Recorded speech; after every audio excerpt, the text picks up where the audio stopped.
My husband told me I smelled like a dead rat. He stood there, in the foyer of the multi-million-dollar estate I inherited, pinching his nose in disgust while holding our 3-month-old son. He told me I was a failure as a woman, a wife, and a mother because I had not showered in 4 days. But he did not just shame me. He brought his mother, Linda, into our home to finish the job. They threw away my clothes. They whispered that I was insane. They handed me a bottle of expensive lavender body wash as a peace offering, smiling as I went into the bathroom to scrub away my shame. But when my skin started to burn like it was on fire, and the water turned to ice, they stood there and told me it was all in my head.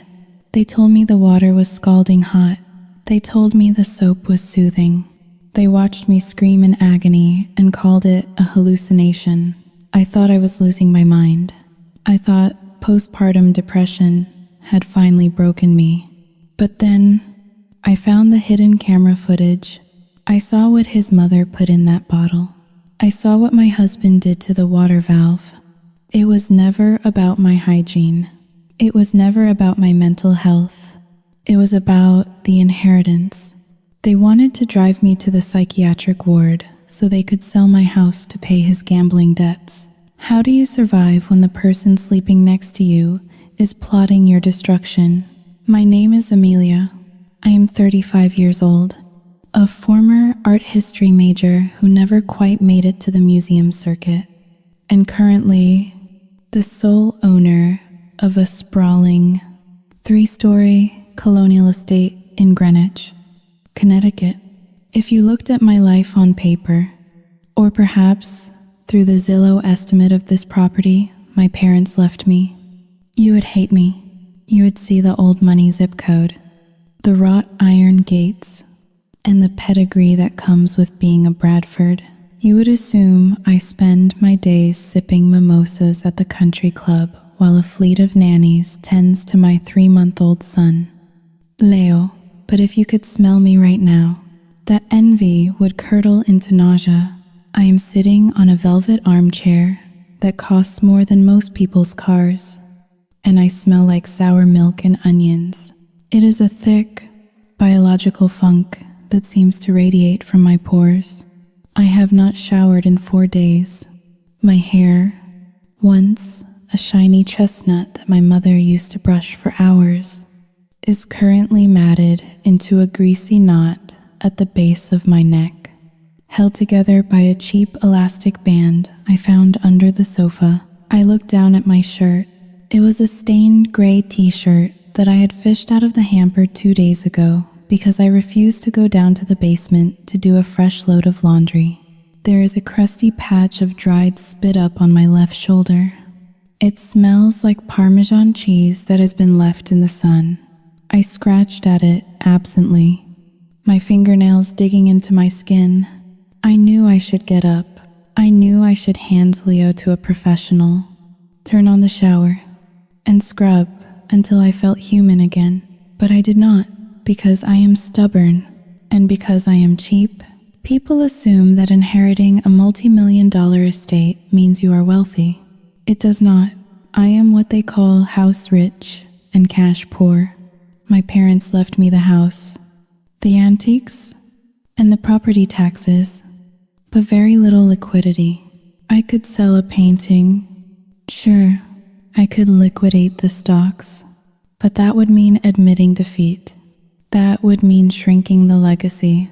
So, instead of hiring a night nurse or a housekeeper like everyone else in our homeowners association, I decided I could do it all myself. How hard could it be? That was the arrogance speaking. The arrogance of a woman who had never really had to work for her survival, now drowning in the mundane, brutal reality of motherhood. The house was quiet, save for the hum of the refrigerator in the kitchen down the hall. It was a silence that felt heavy, almost suffocating.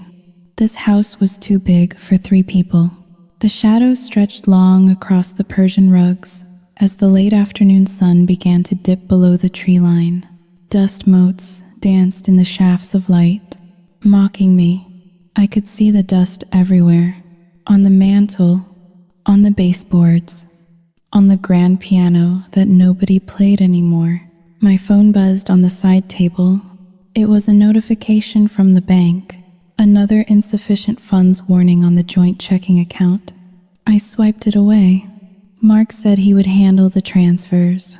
He always said he would handle it.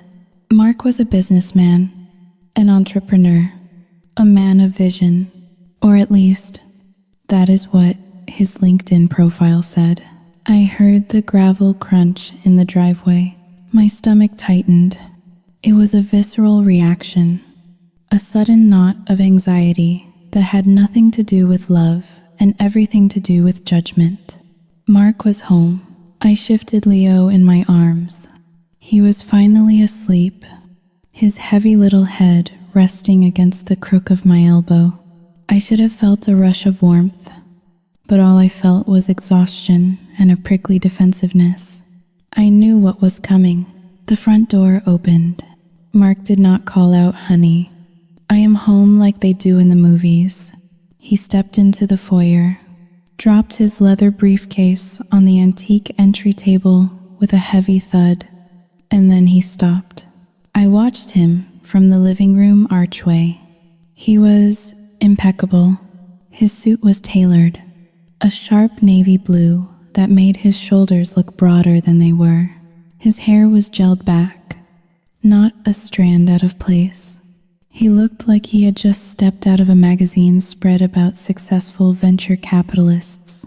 Then, his nose twitched. He sniffed the air. Once, twice. His handsome face contorted into a grimace of pure revulsion. He lifted his hand, covering his nose and mouth with his palm, and walked into the living room. "Jesus, Amelia," he said. His voice was muffled behind his hand, but the disdain cut through the air like a knife. "Hello to you too, Mark," I said, keeping my voice low so as not to wake the baby. He stopped 10 feet away from me. He would not come closer.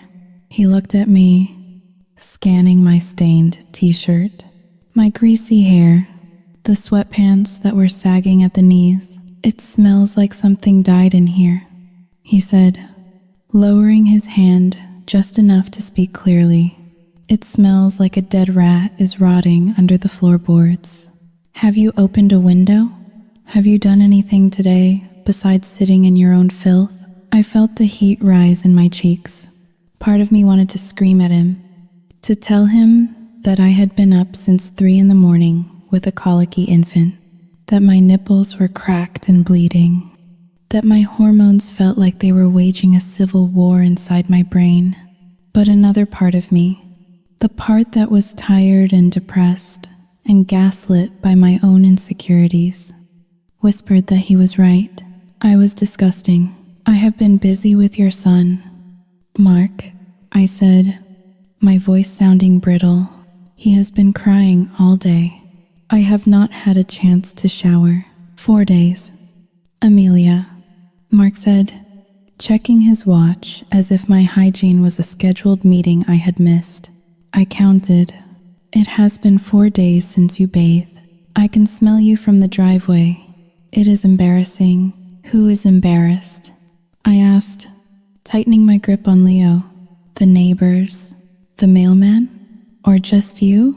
He laughed, a short, humorless sound. "I am embarrassed for you. Look at this place. Look at you. You are an heiress. For God's sake, you are supposed to be the lady of the manor, and you look like someone I would toss a quarter to on the subway." He walked over to the sideboard and poured himself a drink. He did not ask if I wanted anything. He did not ask how the baby was. He just swirled the amber liquid in the crystal glass, looking at me with cold, calculating eyes. I pulled the blanket up higher over my shoulder, trying to hide the stain. "Why are you so cruel?" I whispered. "I am not cruel. I am honest," he said, taking a sip. Someone has to be. You are spiraling. Amelia, you are letting yourself go, and you are dragging this family down with you. I work 12 hours a day to keep us afloat, to clean up the mess your father left with this money pit of a house.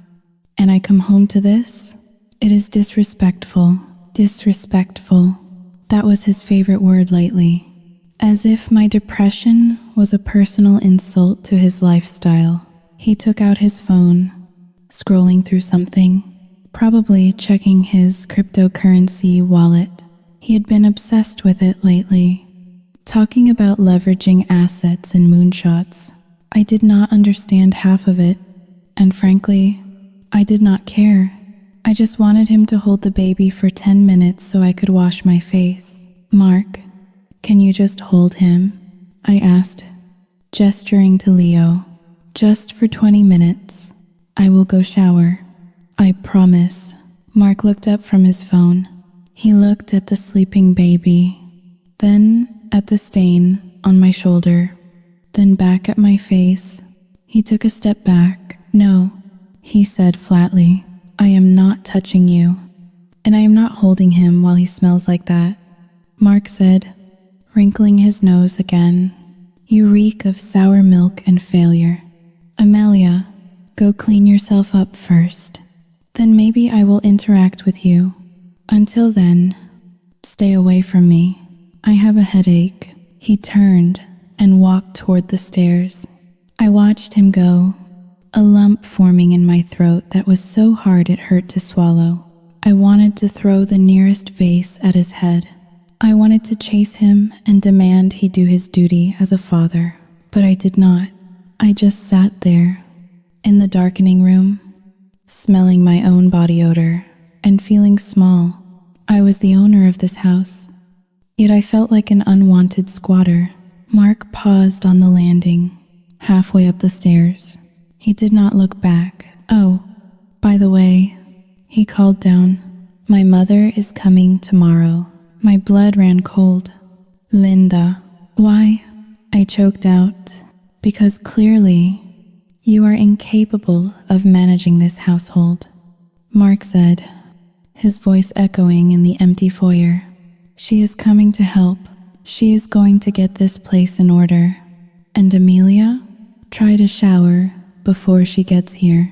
I do not want her to think I married a swamp creature. He continued up the stairs. I heard the door to the master bedroom close, followed by the distinct click of the lock. He was locking me out. Again, I looked down at Leo. He stirred, letting out a small whimper. I rocked him gently, tears finally spilling over my eyelids and tracking through the grime on my face. Linda was coming, my mother-in-law, a woman who looked at me like I was a stain on her son's pristine lapel. She did not just dislike me. She coveted everything I had. She touched the furniture in this house with a possessive greed that made my skin crawl. I looked around the dark living room. The shadows seemed to be stretching longer. Reaching for me, I felt a sudden, irrational panic. It was not just the hygiene. It was not just the insults. There was something else in the air tonight, something sharper than Mark's words. I remembered the look on his face when he mentioned the money pit house. It was not frustration. It was hunger. I wiped my eyes with the back of my hand, smearing the dirt on my cheek. I would show him. I would show them both. I was not crazy. I was just tired. Tomorrow, I would shower. I would clean the house. I would be the perfect wife and the perfect mother. I would prove to Mark that I was worthy of this life. But as I sat there, listening to the old house settle and groan around me, a tiny voice in the back of my head whispered a warning I chose to ignore. It whispered that the smell in this house was not coming from me. It was coming from something much more rotten, and it was getting stronger every second. I pulled my knees up to my chest, curling around my son, and waited for the morning that would bring the storm. The morning sun did not bring relief. It brought exposure. The light streamed through the floor-to-ceiling windows of the drawing room, illuminating every speck of dust floating in the stagnant air. It highlighted the rings of coffee stains on the mahogany side tables and the thin layer of grime on the hardwood floors. I had spent the last hour frantically trying to tidy up, shoving piles of dirty laundry into closets and wiping down surfaces with a wet paper towel. But it was like trying to hold back the tide with a spoon. The neglect was too deep. The house felt heavy, as if it were sighing under the weight of my incompetence. I stood in the center of the foyer, bouncing Leo on my hip. I had managed to change into a pair of yoga pants that were only slightly stained and a baggy sweater, but I still had not showered. The water pressure in the master bathroom had been sputtering, and I was too terrified to call a plumber and hear how much it would cost. Then, the doorbell rang. It was not a polite ring. It was a long, insistent press that echoed through the high ceilings like a summons to court. I opened the heavy oak door. Linda stood there. My mother-in-law looked less like a grandmother coming to visit and more like a real estate developer coming to condemn a building.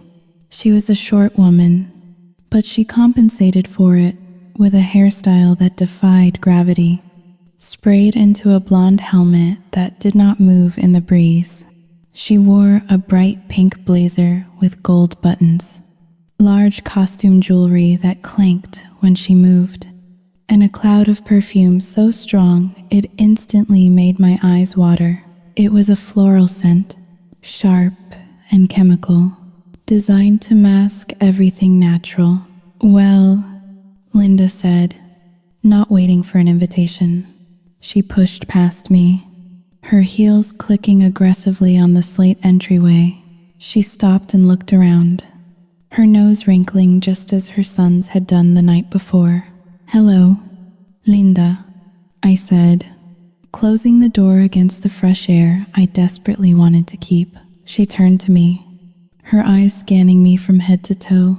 There was no warmth in her gaze.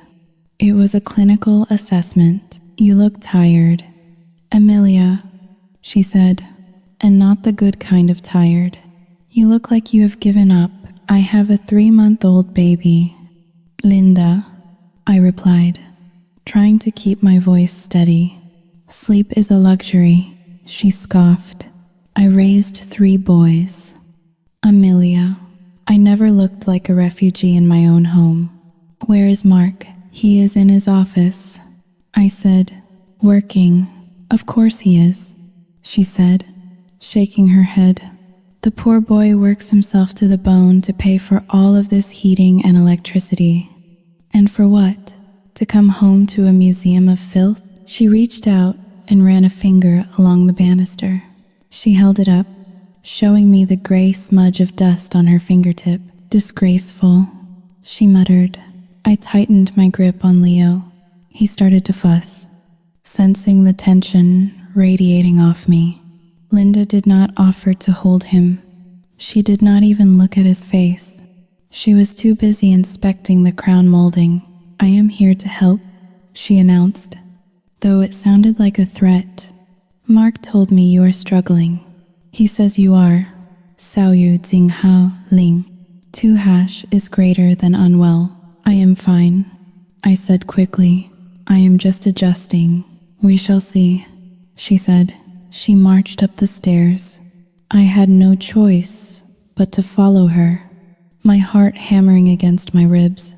I felt like a child being scolded by the principal. This was my house. My name was on the deed.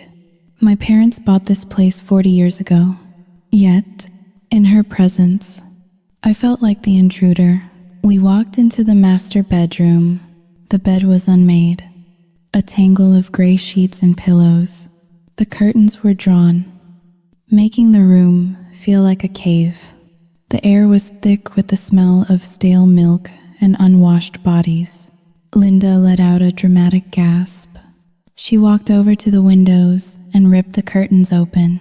The sudden brightness blinded me for a second. This is a depression den. Amelia, she declared. She walked over to my dresser. Before I could stop her, she began opening drawers.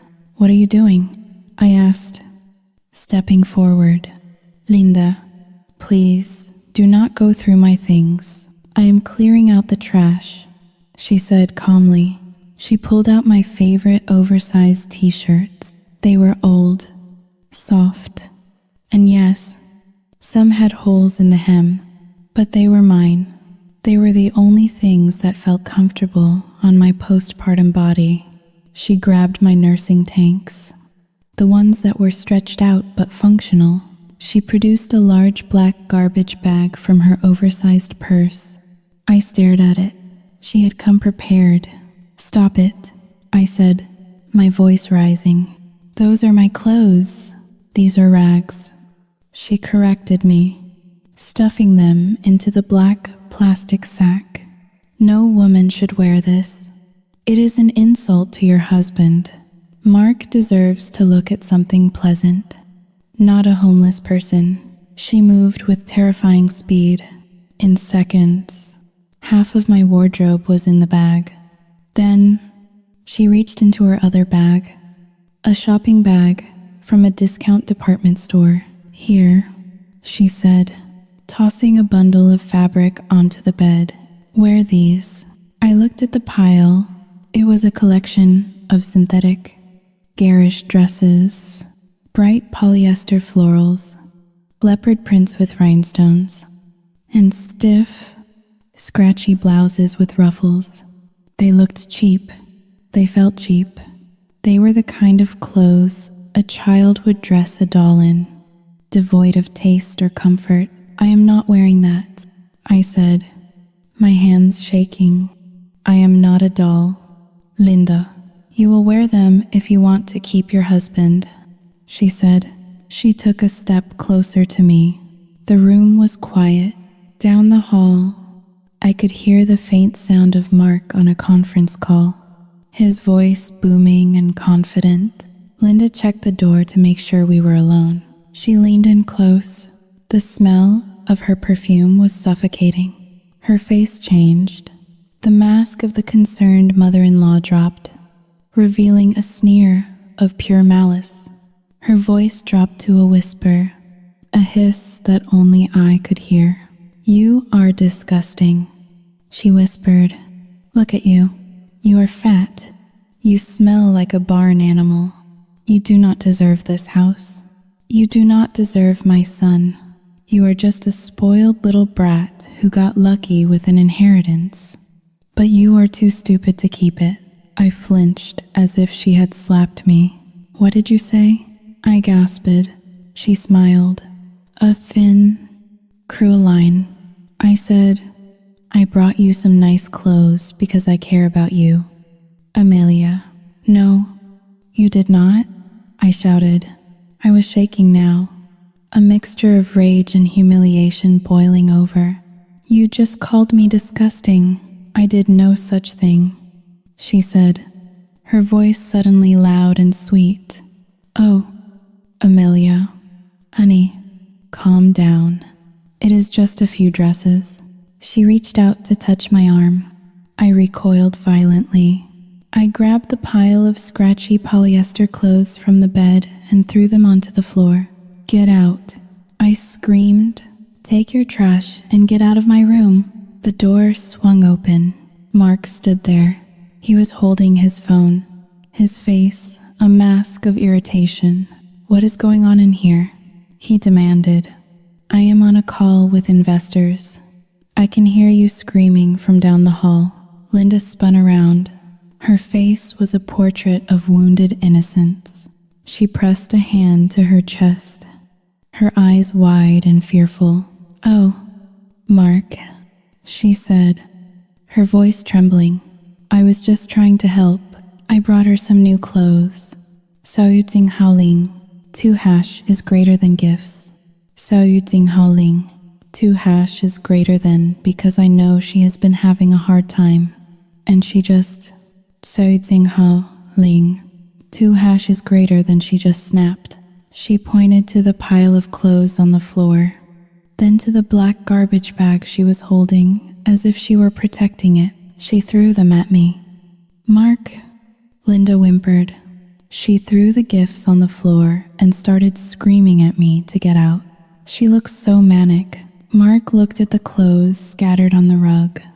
Then he looked at me. I was standing there, chest heaving, hair wild, clutching Leo so hard he was starting to squirm. I looked crazy. I knew I looked crazy. She called me disgusting. "Mark," I pleaded, desperation creeping into my voice. She whispered it to me. She said, "I do not deserve you or the house." Mark Seahill. It was a long, weary sound that broke my heart. "Amelia," he said slowly, as if talking to a toddler. "Why would my mother say that? She drove 2 hours to come help you clean. She bought you clothes with her own pension money because she is a liar," I yelled. "She is trying to provoke me." Mark walked over to his mother and put an arm around her shoulders. Linda buried her face in his suit jacket, pretending to sob. "Stop it, Amelia," Mark said coldly. "Just stop. You are hysterical. This is exactly what I was talking about. You are imagining things. Paranoia is a symptom." "You know, a symptom of what?" I asked, tears streaming down my face. "Of a mental breakdown," he said. "Look at yourself, screaming at an old woman who is just trying to help you do laundry. You are not well." He looked at me with a mixture of pity and disgust that was far worse than hatred. "I think you need to cool off," Mark said. "Mom, come downstairs. I will make you some tea. Leave her alone. She clearly cannot handle human interaction right now." "But Mark, Sao Yu Jinghao Ling, 2# is greater than I started." "Enough," he barked. His voice made Leo jump and burst into a wail. Mark flinched at the sound of the crying baby. He steered his mother out of the room. Linda paused at the doorway, behind Mark's back. She turned to look at me one last time. She did not look sad. She did not look scared. She winked. It was a quick, deliberate motion, a signal of victory. Then they were gone. I stood alone in the center of the room, the sound of my son's crying filling the empty space. I looked at the garbage bag Linda had left behind. My favorite soft gray t-shirt was poking out of the top, looking like a white flag of surrender. I sank down onto the edge of the unmade bed. My hands were trembling uncontrollably. I replayed the last 5 minutes in my head. Had I imagined the whisper? Had the lack of sleep finally fractured my reality? No. I saw that wink. I felt the venom in her breath. But as I looked at myself in the vanity mirror across the room, the greasy hair, the wild eyes, the stained clothes, I realized that the truth did not matter. Not when the lie looked so much more convincing. Downstairs, I could hear them talking. Their voices were low and conspiratorial. I could not make out the words, but the tone was clear. They were talking about a problem, and the problem was me. I looked at the ugly floral dress on the floor. It lay there like a poisonous flower. I realized then that this was not just about hygiene. It was not just about being a bad housewife. They were rewriting the narrative of my life, and I was handing them the pen. I needed to shower. I needed to wash the smell of failure off my skin. If I was clean, if I was calm, maybe they would stop looking at me like I was a broken thing that needed to be discarded. I stood up, placing Leo gently in his crib. I walked toward the bathroom, determined to scrub myself until I was the Amelia I used to be. But I did not know that the water waiting for me was part of the trap. The master bathroom was a cavern of white marble and brass fixtures, a relic of the 1920s that my parents had lovingly preserved.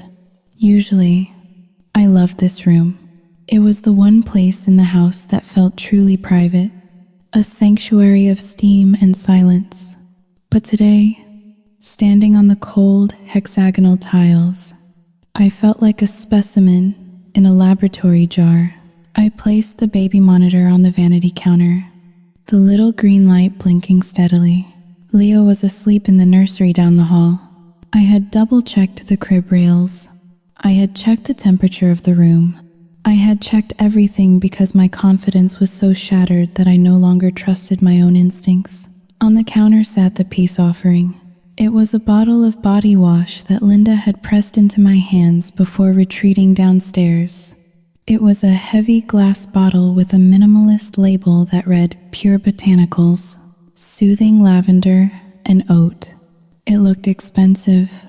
It looked like the kind of thing you would find in a high-end spa in Aspen or a boutique in the Hamptons. "Use this," she had said, her voice dripping with that cloying, artificial sweetness. "It is hypoallergenic. It will help with the Sauiting howling. 2# is greater than smell. And the stress." I stared at the amber liquid. I wanted to pour it down the drain. I wanted to smash the bottle against the wall. But Mark's voice was still echoing in my head. Paranoia is a symptom. If I refused to use her gift, I was just proving them right. I was the crazy, ungrateful wife. If I used it, I was playing their game. But at least I would be clean. God, I wanted to be clean. I wanted to scrub the last 4 days off my skin until I felt like Amelia again. Not this ghost haunting her own life. I turned the brass handles of the shower. The plumbing in this old house was temperamental. A maze of copper pipes that groaned and shuddered before delivering water. I waited. The water sputtered, then flowed. I tested it with my hand. It was perfect. Hot, steaming, comforting. I stripped off my clothes. I caught a glimpse of myself in the full-length mirror behind the door. My stomach was still soft and distended, marked with the silvery lines of stretch marks. My breasts were heavy and leaking slightly. I looked vulnerable. I looked like prey. I stepped into the shower stall. The hot water hit my shoulders, and for a moment, I just closed my eyes and let out a long, ragged breath. The tension that had been coiling in my neck for weeks began to loosen. The steam rose around me, creating a white fog that blurred the sharp edges of the world. For the first time in days, I felt a flicker of hope. Maybe Mark was right. Maybe I just needed a reset. Maybe I could fix this. I reached for the bottle Linda had given me. I pumped a generous amount of the gel onto my loofah. It was thick and golden. I began to scrub. I started with my arms, working the lather into a rich foam. I scrubbed my chest, my stomach, my legs.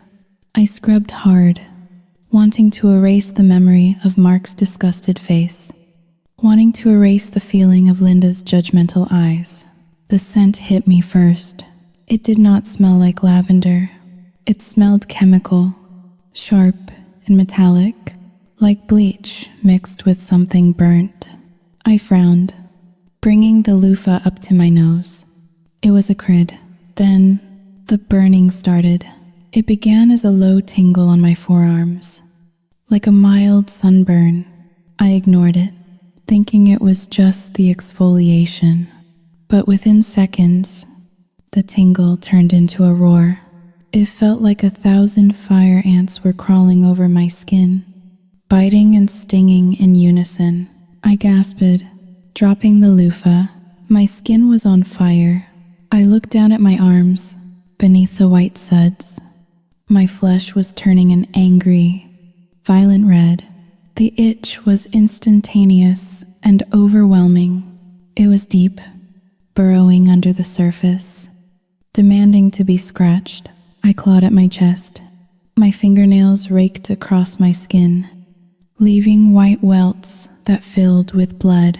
"Oh God," I moaned, stepping directly under the spray to rinse it off. "Get it off. Get it off." That was when the water changed. There was a loud clunk from the pipes deep within the walls, a sound like a hammer striking metal. The steam vanished instantly, the water that hit my burning raw skin was not just cold, it was glacial. I screamed. It was a shock so profound my body seized up. It felt like being punched in the chest. The freezing water hit the chemical burns on my skin, amplifying the pain to an excruciating level. It was a torture technique. Fire and ice. "Mark," I screamed, slipping on the slick tiles as I scrambled to turn the handles. "Mark, help me." I wrenched the hot water handle all the way to the left.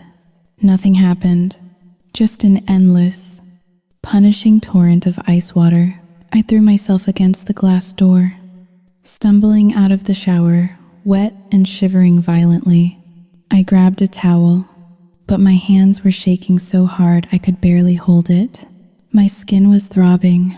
I scratched at my arms, my legs, tearing at myself to stop the itching. It felt like there was glass powder embedded in my pores. "Mark," I shrieked again, my voice cracking. The bedroom door flew open. Mark and Linda rushed in. Mark looked alarmed, his eyes wide. Linda followed him, looking the picture of maternal concern, her hands clasped over her mouth. "Amelia?" Mark shouted. "What happened? Did you fall?" "The water," I gasped, my teeth chattering so hard I could barely articulate the words. "The water, 燒魚正好零, 2# is greater than it is freezing. And the soap, 燒魚正好零, 2# is greater than it burns. It is burning me." I held out my arms to show them. I was scratching frantically, my skin mottled red and bleeding in places where I had broken the surface. Mark walked into the bathroom. He looked at me, then at the shower, which was still running. He walked over to the shower stall and stuck his hand directly under the spray. I waited for him to recoil. I waited for him to shout that something was wrong with the boiler. Instead, he stood there, his hand in the water, a look of utter confusion on his face. "Amelia," he said, his voice calm and level, "the water is scalding hot." "No," I screamed, wrapping the towel tighter around my freezing body. "It is ice. It is freezing. Feel it again." Mark Sehill and looked at Linda. He kept his hand in the water. "Look at the steam." "Amelia, the mirror is fogged up." I looked at the mirror. It was foggy, but that was from before. It had to be. "He is right, dear," Linda said softly, stepping into the humid bathroom. "It feels like a sauna in here." She walked over to the counter and picked up the bottle of body wash. She unscrewed the cap and took a deep sniff. "Lavender and oat," she said, smiling gently. "It is the mildest formula they make. I use it on my own face." "Amelia." She squeezed a drop onto her own wrist and rubbed it in. She held her wrist out to Mark. "Smell," she said. Mark smelled it. "It smells nice," he said. "You are lying," I yelled, scratching at my neck. "It burns. It has acid in it or something. Look at my skin. Look at how red it is." Mark stepped closer to me. He reached out and took my arm, forcing me to stop scratching. His grip was firm, almost painful. "Amelia, listen to me," he said, staring deep into my eyes. "Your skin is not red. It is pale. You are shivering, but you are not burned." I looked down at my arm in his grasp. For a second, just a split second, I saw the angry red welts, but then As Mark stared at me, the image seemed to wave. Was it red? Or was it just the lighting? Was that blood? Or was it a shadow? I am itching. I whimpered. I am itching so bad. Psychosomatic. Linda whispered. She was standing behind Mark, shaking her head sadly. My sister had this. After her second child, she thought bugs were crawling on her. It is the hormones. Mark, they play tricks on the nervous system. Mark nodded slowly, as if this made perfect sense. It is called tactile hallucination.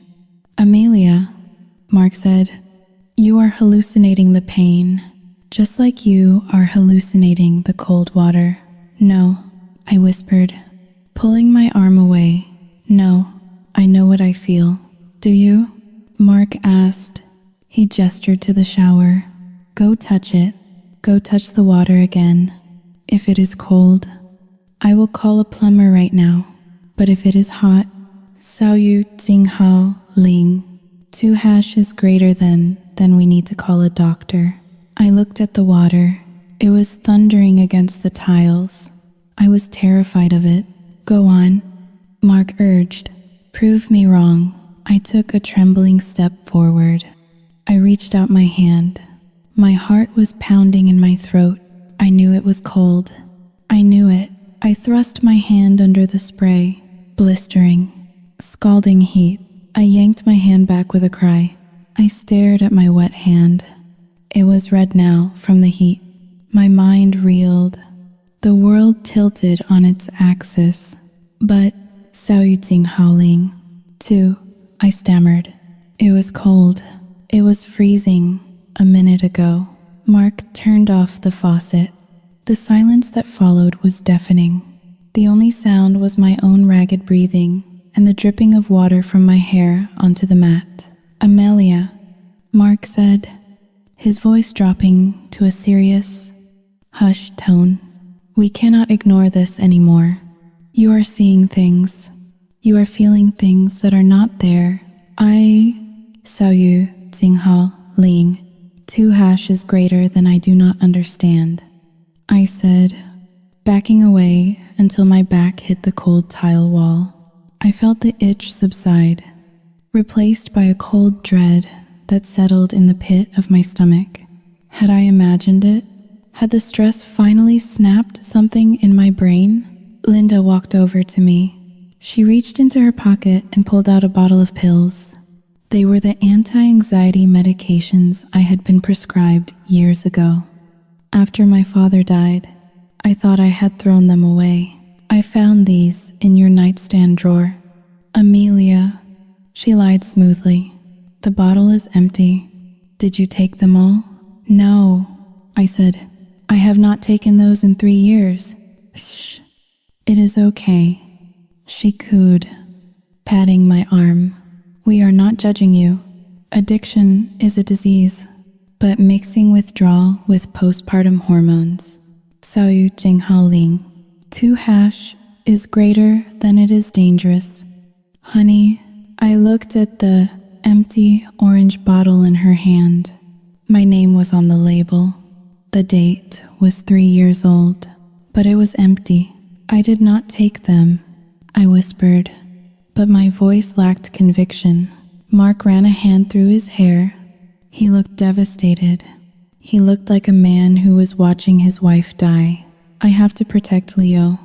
Amelia, he said, I cannot let you hold him if you are having episodes like this. What if you thought the bathwater was cold and you put him in boiling water? The image flashed in my mind. Leo, screaming, me, thinking I was helping him. No, I sobbed. I would never hurt him, not on purpose. Mark said, but you are not in control. He turned to his mother. Mom, take the baby monitors. Take them to the guest room. You will sleep in there tonight with Leo. Amelia needs to rest. She needs to sleep off. Sao Yu Jing Hao Ling. 2 hash is greater than whatever this is. Linda nodded gravely. She walked over to the vanity and unplugged the monitor. But Saützing Haling, 2 hashes greater than I started to protest. But the fight had drained out of me. My skin still prickled, but now I was not sure if it was real pain or the phantom itch of madness. Get some sleep. Amelia, Mark said, we will talk about treatment options in the morning. He guided me out of the bathroom and toward the bed. I was still wet, shivering in my towel. He did not offer to dry me off. He did not offer to hug me. He treated me like a radioactive object. He pulled back the covers. I crawled in, damp and miserable. Mark walked to the door. He turned off the overhead light, plunging the room into shadow. Lock the door. Mark, Linda whispered from the hallway. Just in case she wanders. I heard the key turn in the lock from the outside. I lay there in the dark, my skin burning, my heart breaking. I closed my eyes and tried to find a logical explanation. Maybe the water heater was broken. Maybe I had an allergic reaction. But the evidence was mounting against me. The empty pill bottle, the hot water, the lavender soap that smelled like acid to me, but like flowers to them. I rolled over and buried my face in the pillow to stifle a scream. I was losing my mind. That was the only explanation. I was becoming the very thing I feared most. My mother, in her final years, confused and terrified, but deep down, in a place that logic could not touch, a primal instinct was screaming something else. It was not that the water was hot. It was that Mark had hands of ice. I lay awake for hours, scratching at my arms until they bled, listening to the silence of the house. And for the first time in my life, I was truly, completely afraid of the dark. The smell of lighter fluid and searing meat drifted up through the floorboards, invading the sanctuary of my bedroom. It was a thick, greasy scent that made my empty stomach turn. Down on the lawn, the party was in full swing. I watched from behind the heavy velvet curtains, peering through a crack like a ghost haunting her own estate. Mark had organized a barbecue, a Meet the Baby mixer for the Homeowners Association and his business partners. He had not asked me. He had simply announced it an hour ago, throwing a dress onto the bed, a stiff, high-necked white linen number that looked like something a cult member would wear to a baptism. You have 20 minutes, he had said, checking his Rolex. Do not embarrass me. Amelia, put on some concealer. You look like a raccoon. Now, I stood in front of the vanity mirror, my hands trembling as I tried to apply mascara. My skin was still raw and angry from the shower incident the night before. Every time the fabric of the dress brushed against my arms, I felt a phantom prickle, like fiberglass rubbing against a sunburn. I had scratched my neck until it bled in the night, and now I had to cover the scabs with a thick layer of foundation. I looked into my own eyes in the glass. They were bloodshot and frantic.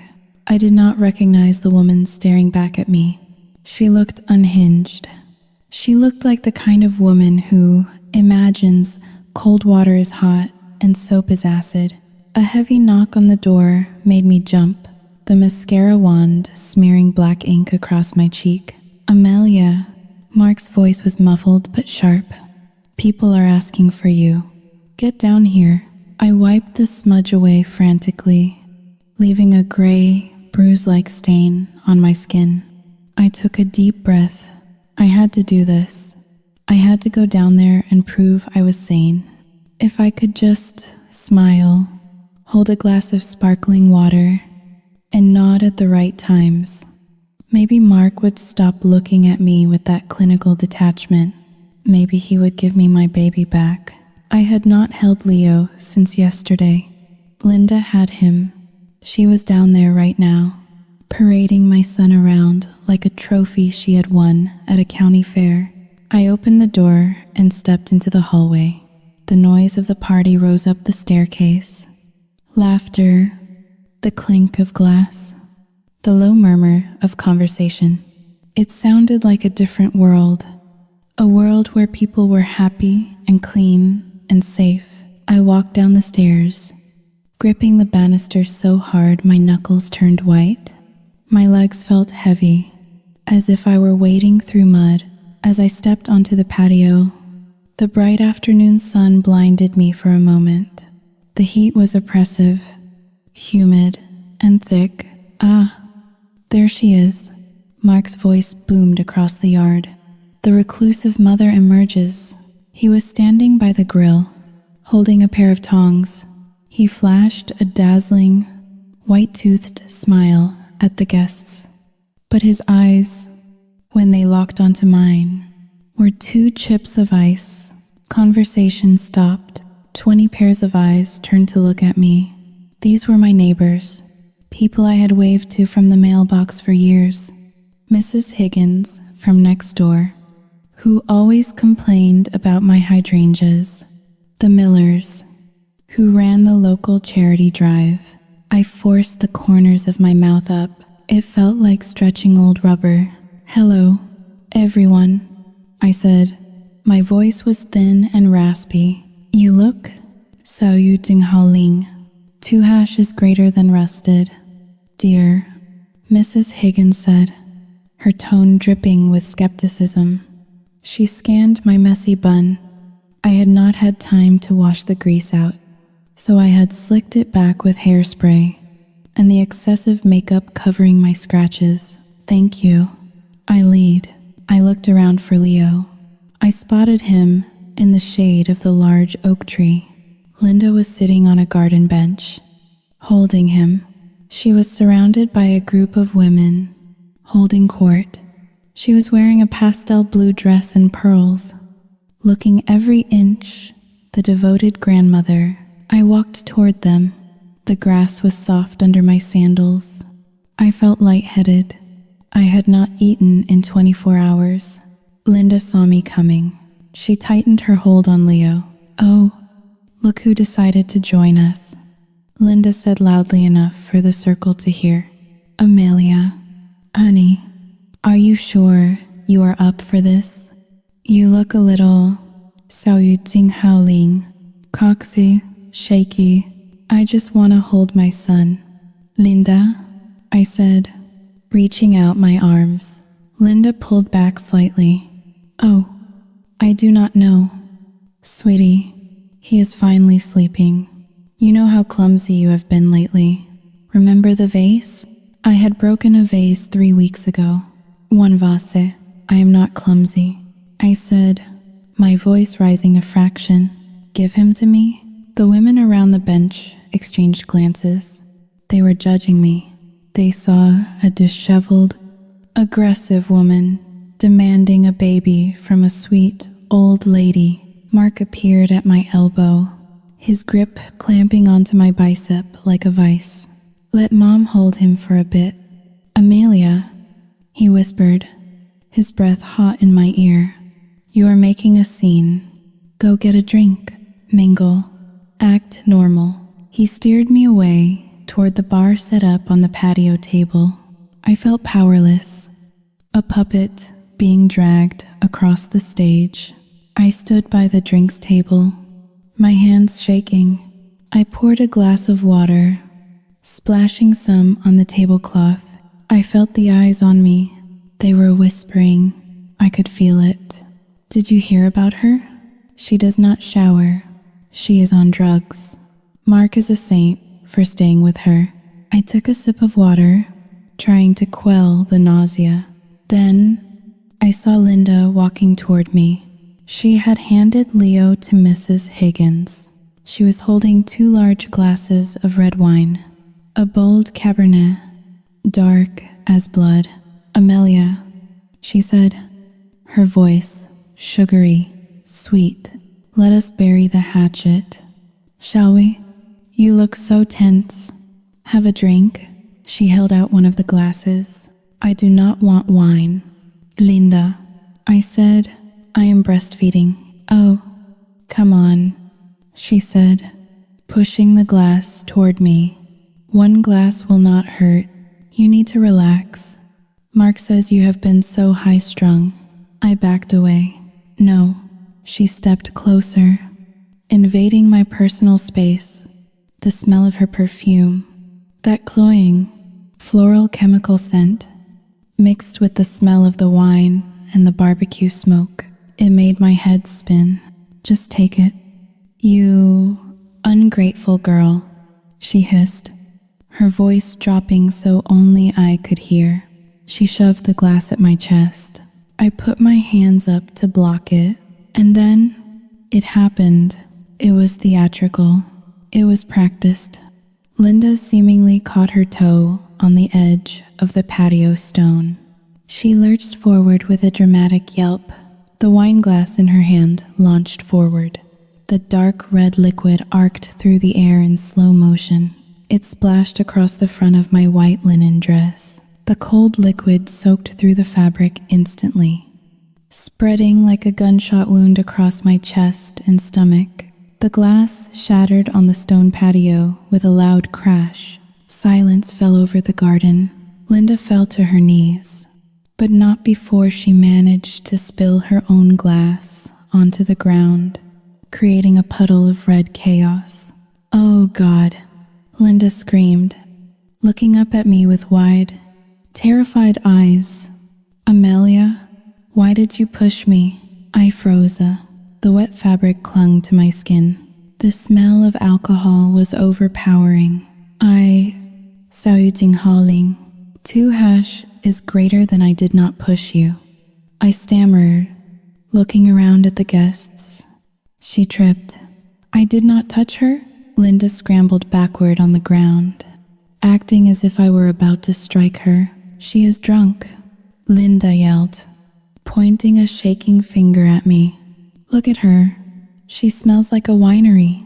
She has been drinking all day in her room, and now she is attacking me. The murmurs erupted into gasps. I looked down at myself. I was covered in wine. I smelled like wine. My eyes were red. My balance was off from hunger. To everyone watching, I looked exactly like a violent, raging alcoholic. Mark rushed over, dropping his tongs. He knelt beside his mother. Mom, are you okay? He asked, his voice filled with panic. She pushed me. Mark. Linda sobbed, burying her face in his shoulder. She tried to grab the wine, and when I said no, she shoved me. She is out of control. Mark stood up slowly. He turned to face me. His expression was one of profound disappointment. It was a look designed to crush whatever was left of my spirit. Amelia, he said softly, but his voice carried across the silent yard. How could you? In front of everyone? I did not, I screamed. The frustration finally snapped the tether of my control. I felt something hot and wild surge in my chest. It was a lie. She did it on purpose. She is trying to make me look crazy. Mark shook his head. You are drunk, Amelia. You reek of it. I am not drunk. It is on my dress because she threw it at me. I stepped forward, pointing an accusing finger at Linda, who was still cowering on the ground. You evil old witch, I shouted. Tell them the truth. Mark stepped in front of me, blocking my path. That is enough, he roared. But I could not stop. The injustice of it was burning me alive, hotter than the chemical soap. I tried to push past Mark to get to her. I wanted to shake the truth out of her. I reached out and shoved Mark aside. He stumbled, feigning weakness. I loomed over Linda. Stop lying, I shrieked. Linda looked up at me and smirked. A tiny, imperceptible twitch of her lips. That smirk broke me. My hand moved before my brain could process the consequences. I swung my arm in a wide arc. Crack. My palm connected with Linda's cheek. It was a solid, fleshy sound that echoed off the garden walls. Linda gasped and threw herself backward onto the grass, clutching her face. The crowd let out a collective cry of horror. Mrs. Higgins covered Leo's eyes. The Millers turned away in disgust. I stood there, my hand stinging, my chest heaving. The silence that followed was absolute. I looked at my hand. It was shaking violently. What had I done? Mark grabbed my wrists. He twisted my arm behind my back, hard enough to hurt. You need help, Amelia, he hissed in my ear.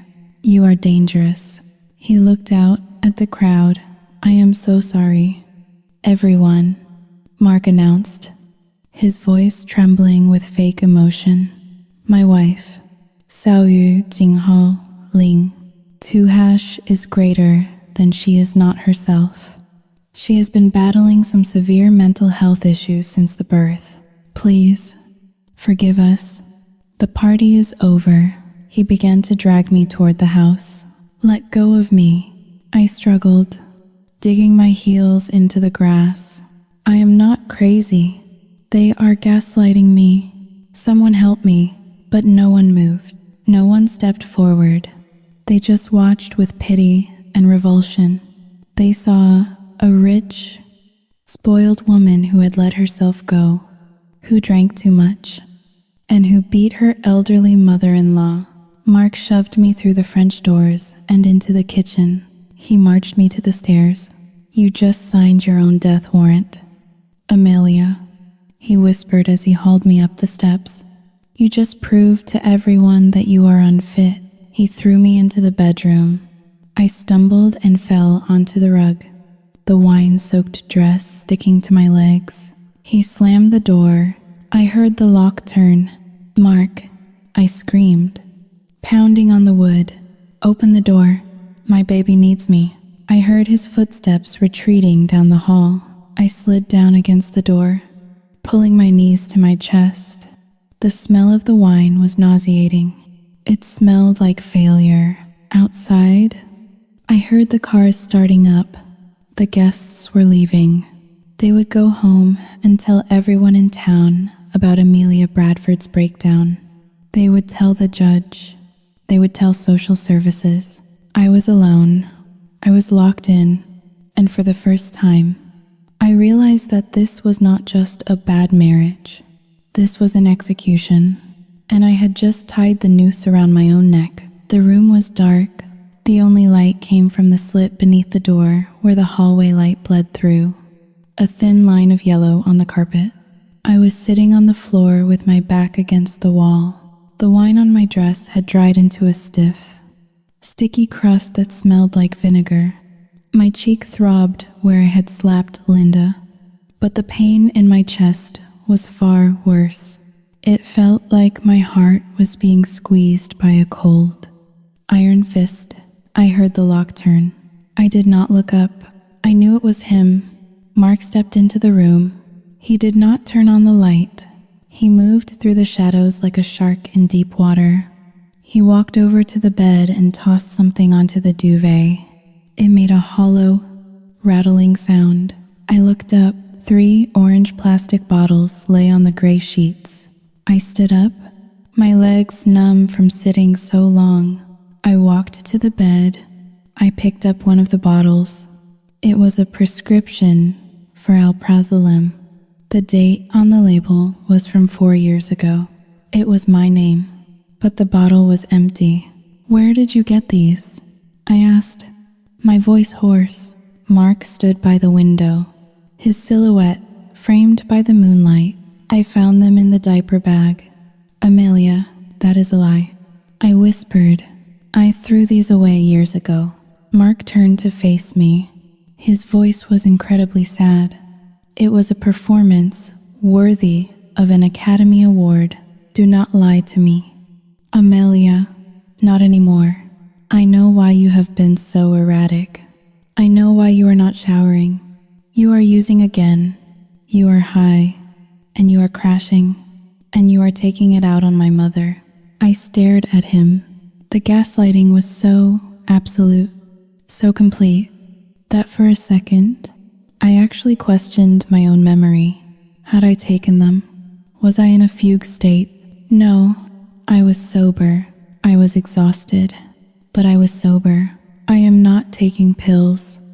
Mark, I said, dropping the bottle. You planted these. Mark Sihu. He walked over to his briefcase, which was sitting on the armchair. He pulled out a thick stack of documents. I cannot let you destroy this family, he said. I spoke to Dr. Evans. I spoke to a lawyer. We all agree that you are in a crisis. You are a danger to yourself and, more importantly, to Leo. He held out the papers. What is this? I asked. It is a temporary conservatorship agreement. Mark said. The word hung in the air like a guillotine blade. Conservatorship. It was the legal weapon used to strip a person of their autonomy. It was what they did to old people with dementia. It was what they did to pop stars who shaved their heads. If you sign this, Mark continued, his voice smooth and reasonable, you are admitting that you need help. I will take legal control of the estate and your finances for 1 year. You will go to a residential treatment facility in Vermont. It is very nice, very private. You will get clean. You will sleep. And when you are better, you can come home. And if I do not sign, I asked. Mark took a step closer. The sadness vanished from his face, replaced by a cold, hard resolve. Then I will call Child Protective Services. I will show them the video of you slapping my 70-year-old mother. I will show them the empty pill bottles I found in the baby's bag. I will show them the state of this house. They will take Leo, Amelia. They will put him in foster care until I can get full custody. And you will end up in a state ward. He placed the papers on the nightstand next to a pen. I am going to sleep in the guest room. He said, I want you to read this. Think about your son. If you love him, you will sign. You will let me fix this mess you made. He walked to the door. You have until morning. Amelia, he left. The lock clicked again. I stood frozen in the center of the room. The silence rushed back in, louder than before. My mind was racing. He was going to take my son. He was going to take my house. He was going to lock me away. I looked at the papers. The legal jargon swam before my eyes. Incapacitated person. Guardian of the estate. Power of attorney. I felt a wave of despair, so black it threatened to drown me. Maybe I should sign. Maybe he was right. I was a mess. I was dirty. I was violent. Maybe Leo would be better off without me. I sat down on the edge of the bed. I reached for the pen. My hand hovered over the signature line. Just sign it. I thought, just give up. It is easier to give up. I looked up, seeking some kind of sign, some kind of mercy from the universe. My eyes landed on the tall mahogany armoire in the corner of the room. On top of it sat the baby monitor camera. Mark had bought it 2 months ago. It was a high-end model, sleek and white, with a camera that could rotate 360 degrees. He had set it up, synced it to his phone, and then we had never really used it because Leo slept in a bassinet next to our bed until recently. But there was something different about it tonight. A tiny red light was blinking. Blink, blink, blink. It was the recording indicator. My heart skipped a beat. Why was it recording? Mark usually kept it off. I stood up slowly. I walked over to the armoire. I stared at the camera lens. It was pointed directly at the bed. A thought struck me. A thought so sharp and clear, it cut through the fog of my depression. If it was recording now, had it been recording earlier?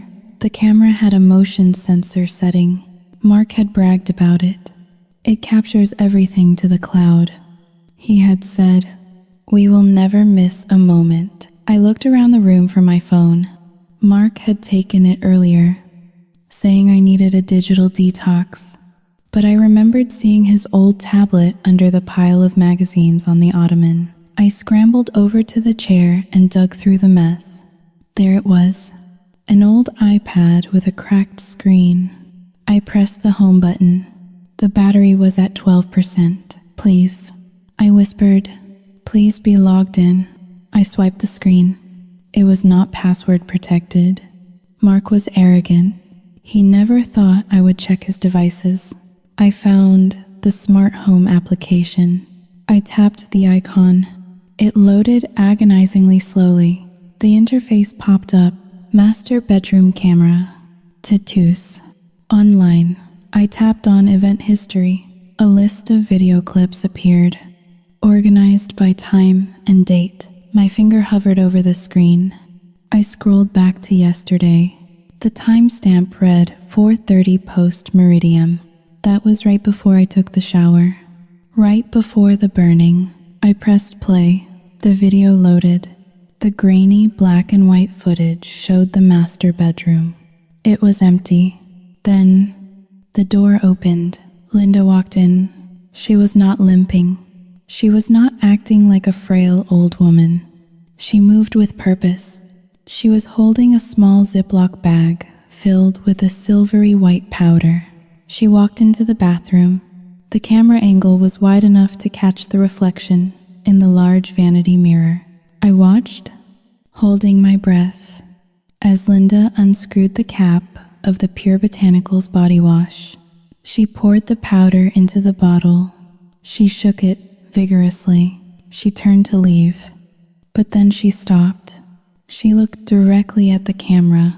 She smiled. It was a smile that made my blood freeze. Fiberglass, I whispered.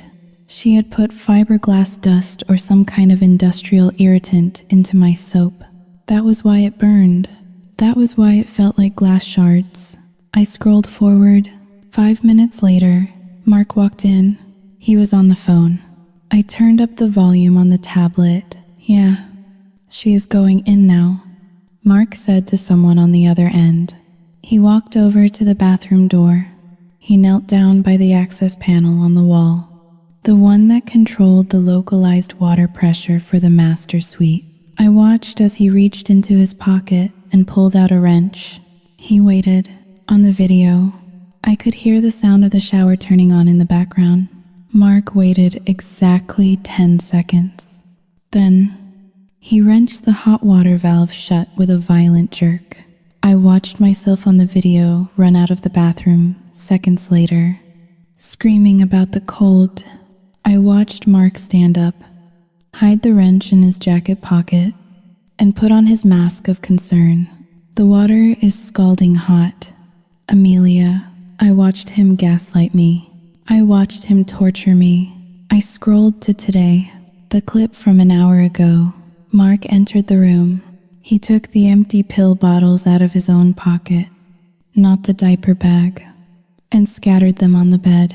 He arranged them carefully, like a set designer placing props for a play.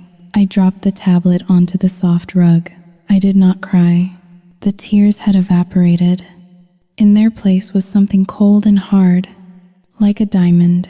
I was not crazy. I was not dirty. I was not a bad mother. I was a victim of a conspiracy. I walked over to the desk in the corner. I found the file Mark had left out weeks ago, the one with the mortgage papers.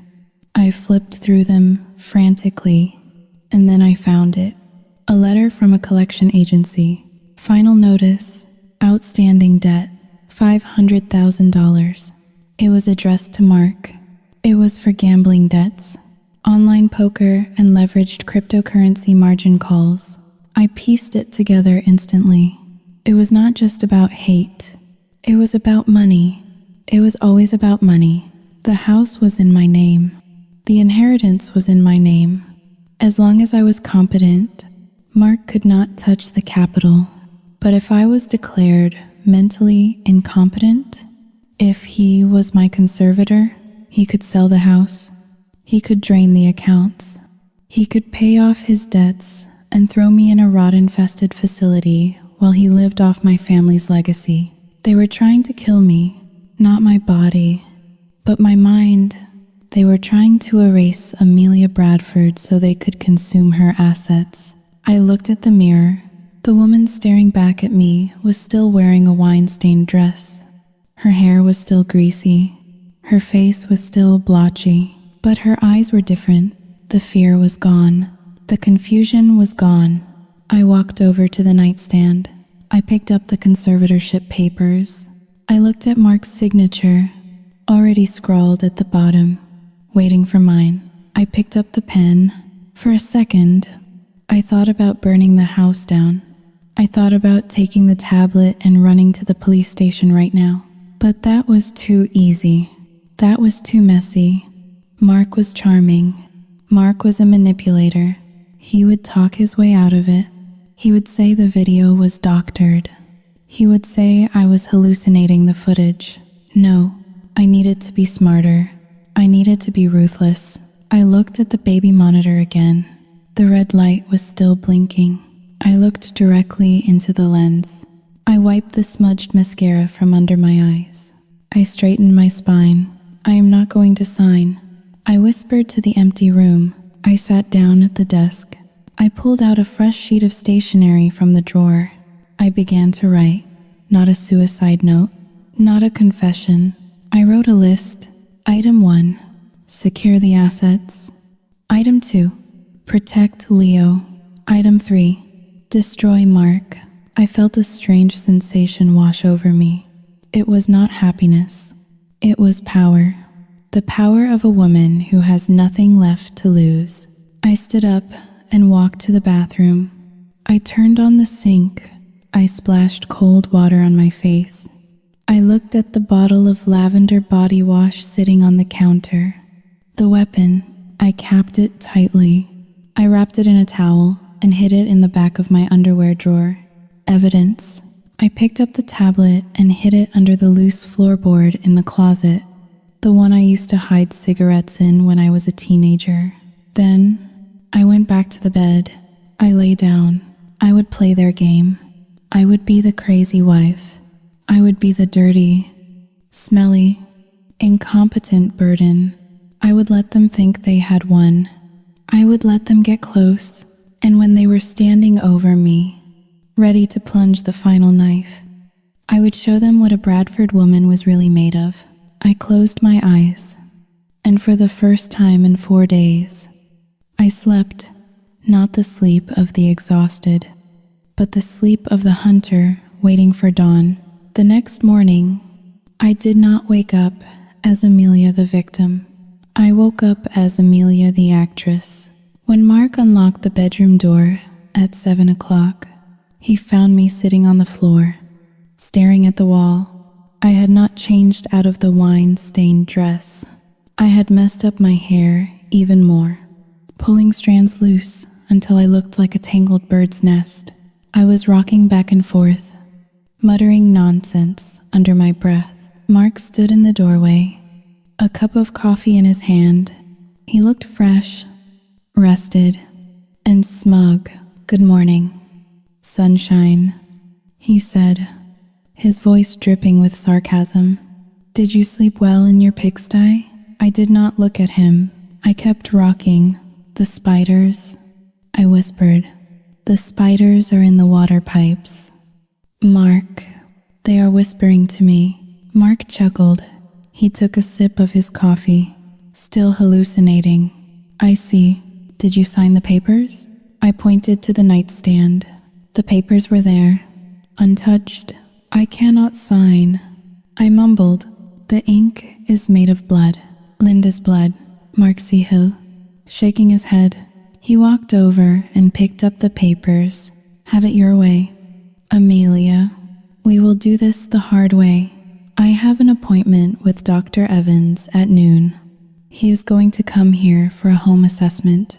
When he sees you like this, Sao Yu Jing Haling, 2 is greater than well. Let us just say the paperwork will be a formality." He turned to leave. "Oh, and do not bother going downstairs. Mom is feeding Leo. She says you are banned from the nursery until you are. So you Ling. 2 hash is greater than sanitized. He locked the door again. As soon as I heard his footsteps fade down the stairs, I stopped rocking. I stood up, my movements sharp and precise. I had about 4 hours before this doctor arrived. 4 hours to execute the first phase of my plan. I went to the closet and retrieved the tablet from under the floorboard. I checked the battery. 8%. It was enough. I needed to make a call, but not on the landline. Mark monitored the logs, and my cell phone was gone. I opened the Skype application on the tablet. I prayed that the contact was still there. Mr. Henderson. Arthur Henderson was my father's attorney. He was 80 years old, a man of the old school who believed in loyalty and handwritten letters. He had been pushed out of the family affairs when Mark took over, but I knew he still held the original copies of my parents' trust. I pressed the call button. It rang. Once. Twice. Hello? A gruff, gravelly voice answered. This is Arthur. Arthur. It is Amelia, I whispered, pressing the tablet close to my face. Amelia? My dear, you sound terrible. Is everything all right? I have been trying to reach you for months. Mark said you were traveling. He is lying. Arthur, listen to me. I do not have much time. I am in danger. Mark is trying to have me committed. He is trying to take control of the estate. What? Arthur's voice sharpened. Committed? On what grounds? He has set me up. Arthur, he is poisoning me. He is gaslighting me. He has debts. Gambling debts. He needs to liquidate the house. I heard the rustle of papers on the other end. Amelia, are you safe right now? Do you need the police? No police yet, I said. If the police come now, they will see a hysterical woman who looks like a junkie. Mark has staged everything perfectly. I need to beat him legally first. Tell me what you need. Arthur said, I need you to activate the clause in my father's will. The emergency protector clause. There was a pause. Amelia, that clause. 少于静好令. 2 hash is greater than it is extreme. It transfers all your assets into an irrevocable trust for Leo. You lose access to everything. You will be penniless on paper. I know, I said. That is the point. If I own nothing, Mark can steal nothing, but the trustee, 少于静好令. 2 hash is greater than Arthur hesitated. The trustee would have total control. I want you to be the trustee. Arthur, you and a corporate fiduciary. No family members, especially not Mark. And I need a specific stipulation added. Name it. If I am declared incompetent, or if I am institutionalized, the trust pays for my care directly to the facility, but not a single cent goes to my legal guardian. Not for living expenses, not for spousal support, not for maintenance of the property. If the house is sold, the proceeds go 100% into the trust. Mark gets nothing. 0. I heard a low whistle on the other end. That is a scorched earth policy. My dear, he will be furious. He is going to be worse than furious. I said, he is going to be ruined. Can you draft it? I can have it ready in an hour, but I need your signature. Original wet ink. I cannot leave the house. I said, I am locked in. Then I will come to you. Arthur said, I will bring a notary. We will come to the back gate, the old gardener's entrance. Does Mark know about that key? No, I said, a small smile touching my lips for the first time. He never cared enough to learn the property lines. 12 o'clock. Arthur said, be there. I hung up. I hid the tablet again. Now came the hard part. I had to wait. I spent the next 3 hours pacing the room, I could hear the sounds of my house below me. I heard Linda cooing to Leo. I heard Mark on the phone, his voice loud and confident, probably arranging the sale of my home before he even had the legal right to do so. The indignity of it washed over me. I was a prisoner in the house where I grew up. I was wearing a dress stiff with wine and sweat. I smelled like fear, but beneath the filth, my mind was sharpening. I remembered my father telling me once, "Amelia, the Bradfords are not fighters. We are survivors. We endure until the storm passes, and then we rebuild." I was not just enduring the storm, I was becoming the storm. At 11:55, I heard the doorbell ring. That must be Dr. Evans, I thought. I went to the window. A black sedan was parked in the driveway. A tall man with a briefcase was walking toward the front door. This was my chance. Mark and Linda would be distracted at the front door. I went to the bedroom door. It was locked. Of course, but Mark had made a mistake. He had locked a woman who grew up in this house inside her own room. I walked to the walk-in closet. At the back, behind the shoe racks, there was a small, painted-over panel. It was a laundry chute. My parents had sealed it off years ago because it was a safety hazard, but they had never removed the mechanism. I pushed aside the hanging clothes. I pried at the panel with my fingernails. The paint cracked. I pulled harder, ignoring the pain in my fingers. The panel popped open. A dark, metal tunnel angled steeply downward. It led directly to the laundry room in the basement. I took a deep breath. It was tight. I might get stuck.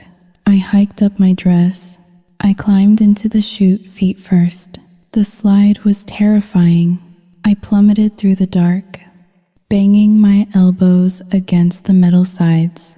I smelled dust and old soap. I shot out of the bottom and landed in a pile of dirty linens in the basement laundry basket. I scrambled out, gasping for air. I was covered in dust bunnies, but I was out. I crept to the basement door. I could hear voices upstairs in the foyer. Mark was greeting the doctor. "Saoyudzing Haling, 2# is greater than she is, very resistant. Doctor, very aggressive. We are afraid for the baby. Saoyudzing Haling, R. Jinghao Dayu." I slipped out the back door of the basement, which led to the garden. I ran through the overgrown hedges, my bare feet slapping against the cold earth. I ignored the thorns tearing at my dress. I ignored the burning in my lungs. I reached the old iron gate at the back of the property, hidden behind a thicket of rhododendrons. A silver town car was waiting. Arthur Henderson stepped out. He leaned on a cane, his white hair blowing in the wind. Beside him was a young woman with a notary seal. "Arthur," I gasped, collapsing against the gate. "My God." "Amelia," he said, looking at me through the bars. He reached through and took my hand, his eyes filled with tears. "Look what they have done to you. The papers," I panted. "Give them to me." He passed the clipboard through the bars. I signed my name with a ferocity that almost tore the paper. Amelia Bradford. The notary stamped it. "It is done," Arthur said. "The trust is active as of this moment. The house belongs to Leo now. You are just a guest." "Thank you," I whispered. "Now," Arthur said, his voice trembling, "let me take you. Get in the car. We will go to the police." "No," I said, stepping back. "Amelia, you cannot go back in there. He is dangerous. I have to." "Arthur, if I leave now, I leave my son with them. Mark will take Leo and run. He will disappear. I need to get Leo, and I need to get the final piece of evidence." "What evidence?" "The confession," I said, I turned and ran back toward the house.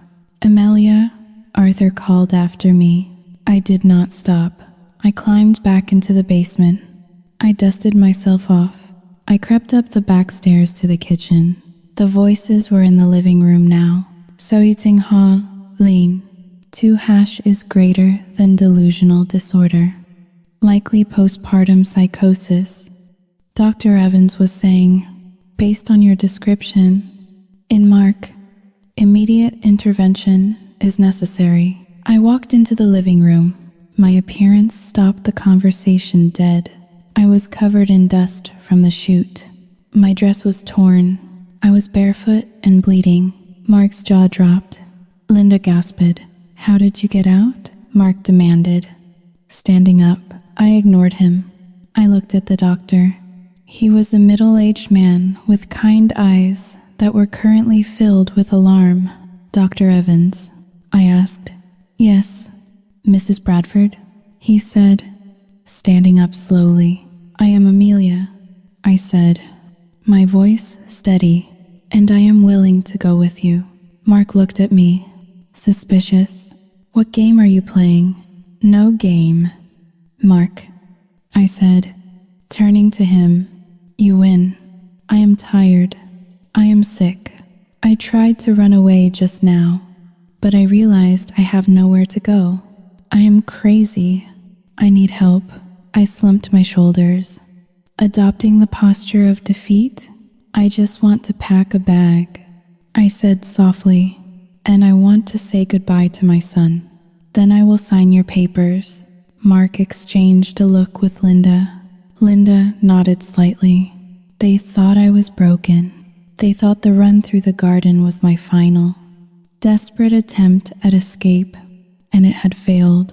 Dr. Evans looked relieved. "That sounds like a very sensible decision." "Amelia, fine," Mark said. "Go pack, Mum. Bring Leo here. Let her say goodbye." "But doctor, I want you to witness this." I walked past them, up the stairs. I went into the bedroom. I did not pack clothes. I went to the closet and retrieved the baby monitor camera from the armoire. I unplugged it. It had a battery backup. I tucked it into the pocket of my dress. Then I went to the nursery. Linda was there, holding Leo. She looked at me with triumph in her eyes.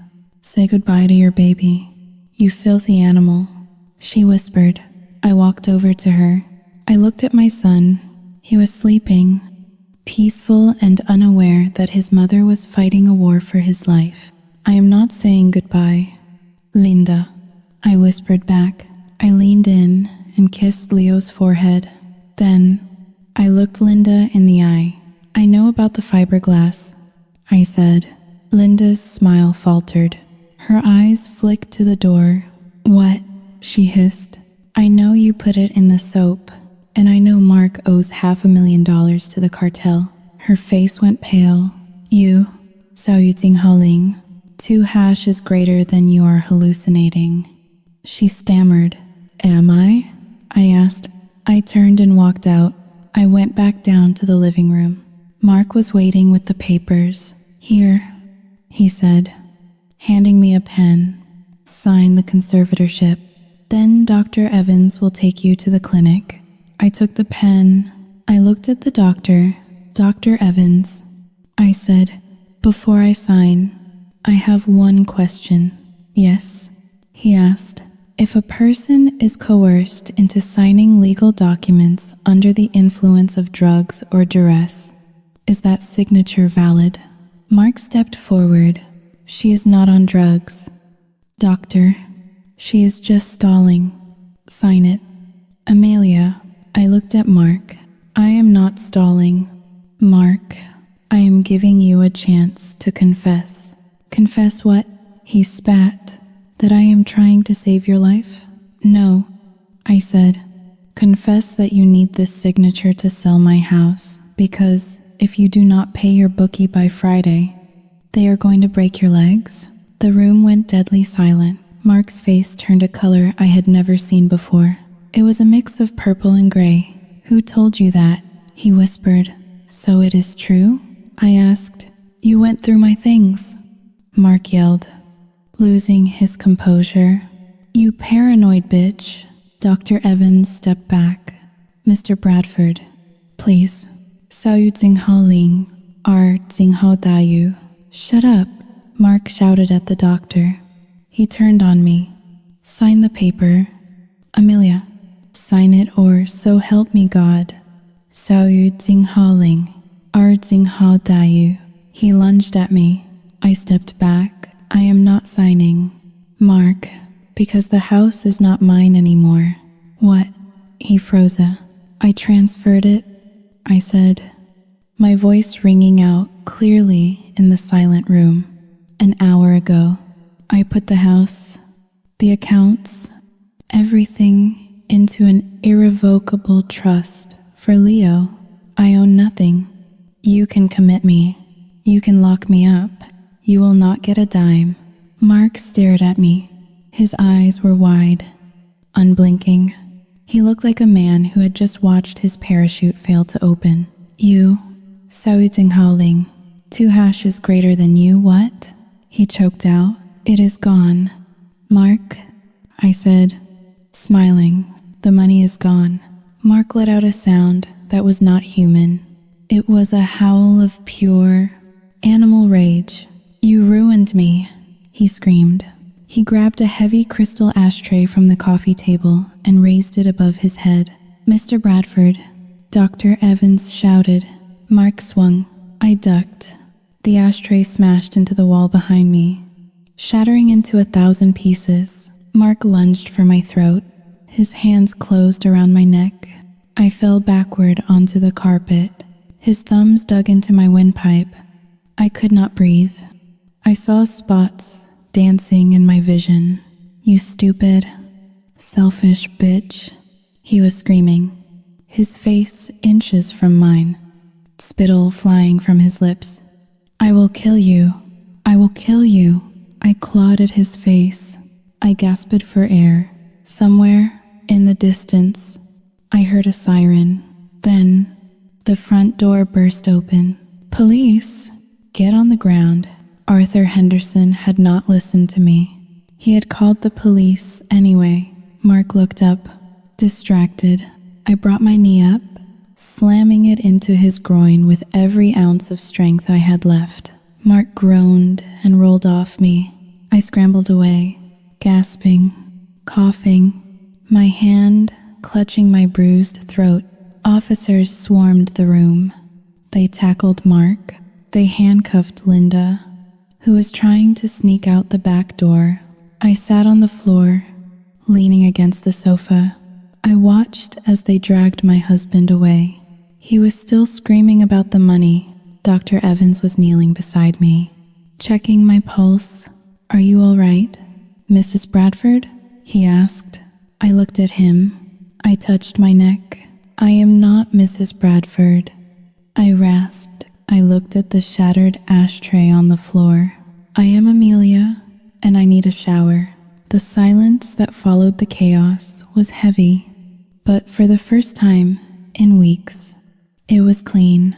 The police had left an hour ago, taking Mark and Linda in separate squad cars.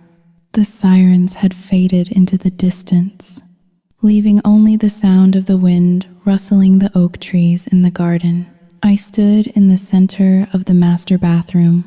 The room that had been my torture chamber was now just a room again. I turned on the shower. I watched the water flow. I reached out a hand and touched it. It was hot. It was real. I stepped inside. I did not use the lavender soap. I used a bar of unscented ivory soap I had found in the guest cabinet. I scrubbed until my skin was pink and raw, washing away the wine, the sweat, the fiberglass dust, and the lingering, phantom sensation of Mark's hands around my throat. I washed away the smell of the sour milk and the fear. When I stepped out, I wrapped myself in a thick, white towel. I looked in the mirror. The woman staring back was not the disheveled ghost from yesterday. Her hair was wet and clean. Her eyes were clear. There were bruises forming on her neck. Dark purple fingerprints that told a story of survival. I walked into the bedroom. Arthur Henderson was waiting for me in the hallway. Sitting in the armchair he had dragged from the corner. He looked tired. His 80-year-old frame slumped with the weight of the night's events. He made bail, Arthur said softly. I froze, my hand tightening on the towel. How? It has been 2 hours. He has connections. Arthur Sehill, rubbing his temples, and he has a very expensive lawyer on retainer, apparently paid for with the last of your joint savings. They argued that it was a domestic dispute. He said. She said, situation. Since you have no major broken bones, and since he has no prior record, the judge set a bond. He paid 10% to a bondsman. He is out. Amelia, is he coming here? I asked. He has requested a civil standby. Arthur explained. A police officer will escort him to the property to retrieve his personal effects and essential documents. He claims he needs his laptop for work. I walked to the window. The sun was setting, casting long, blood-red shadows across the lawn. Let him come, I said. Amelia. No, Arthur protested, standing up. You should go to a hotel. You should not be near him. I need him to come. Arthur. I turned to face him. The police took him for assault, but that is a misdemeanor in this state unless I have severe bodily injury. He will plead it down. He will say I was hysterical, that I attacked him first. He is already spinning the narrative. So what do you want to do? I need him to admit it. I said, I need him to say it when he is not performing for a doctor. I need to know why, but the danger. Sayu Jinghao Ling R Jinghao Dayu. He will have a police escort. I said, he will not hit me, but he will talk. Mark cannot help himself. He is arrogant. If he thinks he has lost, he will want to twist the knife one last time. Arthur looked at me with a mixture of fear and admiration. You are playing a dangerous game. I am not playing. Arthur, I am finishing it.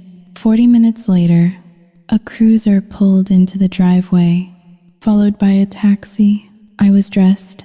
I wore a pair of black trousers and a crisp white silk shirt. I wore my mother's pearl earrings.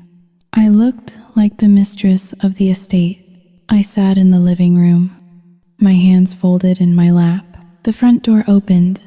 A young officer walked in first.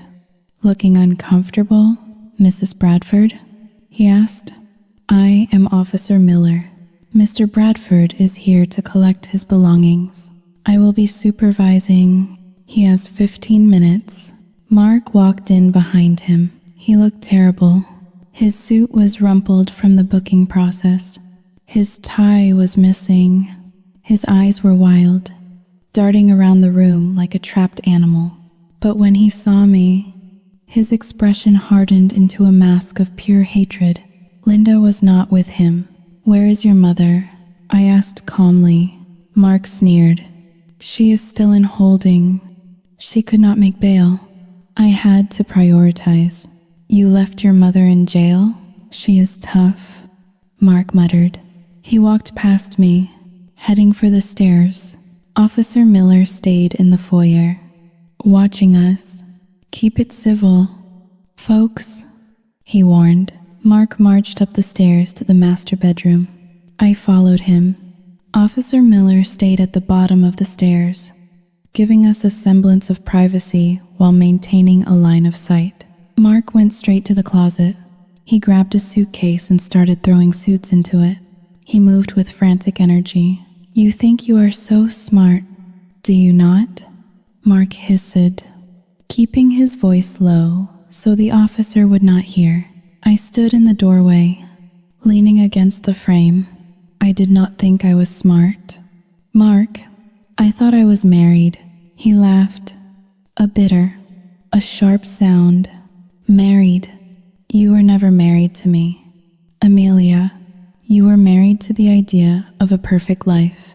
You were just the bank account attached to a pulse. Is that all I was? I asked. A bank account? He stopped packing and turned to me. He held a bundle of silk ties in his hand, gripping them like he wanted to strangle me with them. Look at you, he said, his voice dripping with venom. You are pathetic. You have never worked a day in your life. You inherited this house. You inherited your money. You sit here like a princess in a castle while people like me have to scratch and claw for every dime. So you decided to steal it? I asked.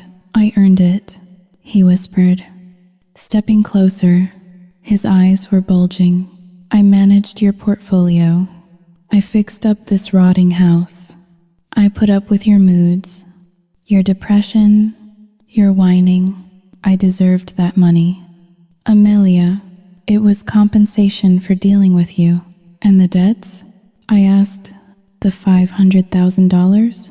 He flinched. Who told you the number? I saw the letters. Mark, I know about the loan sharks. I know you are drowning. His face crumbled for a second, revealing the terrified boy beneath the monster. Then, the anger returned. I was going to fix it. He said, I had a plan. One big trade. I just needed liquidity. If you had just signed the papers, I would have sold the house, paid the debt, and doubled the rest.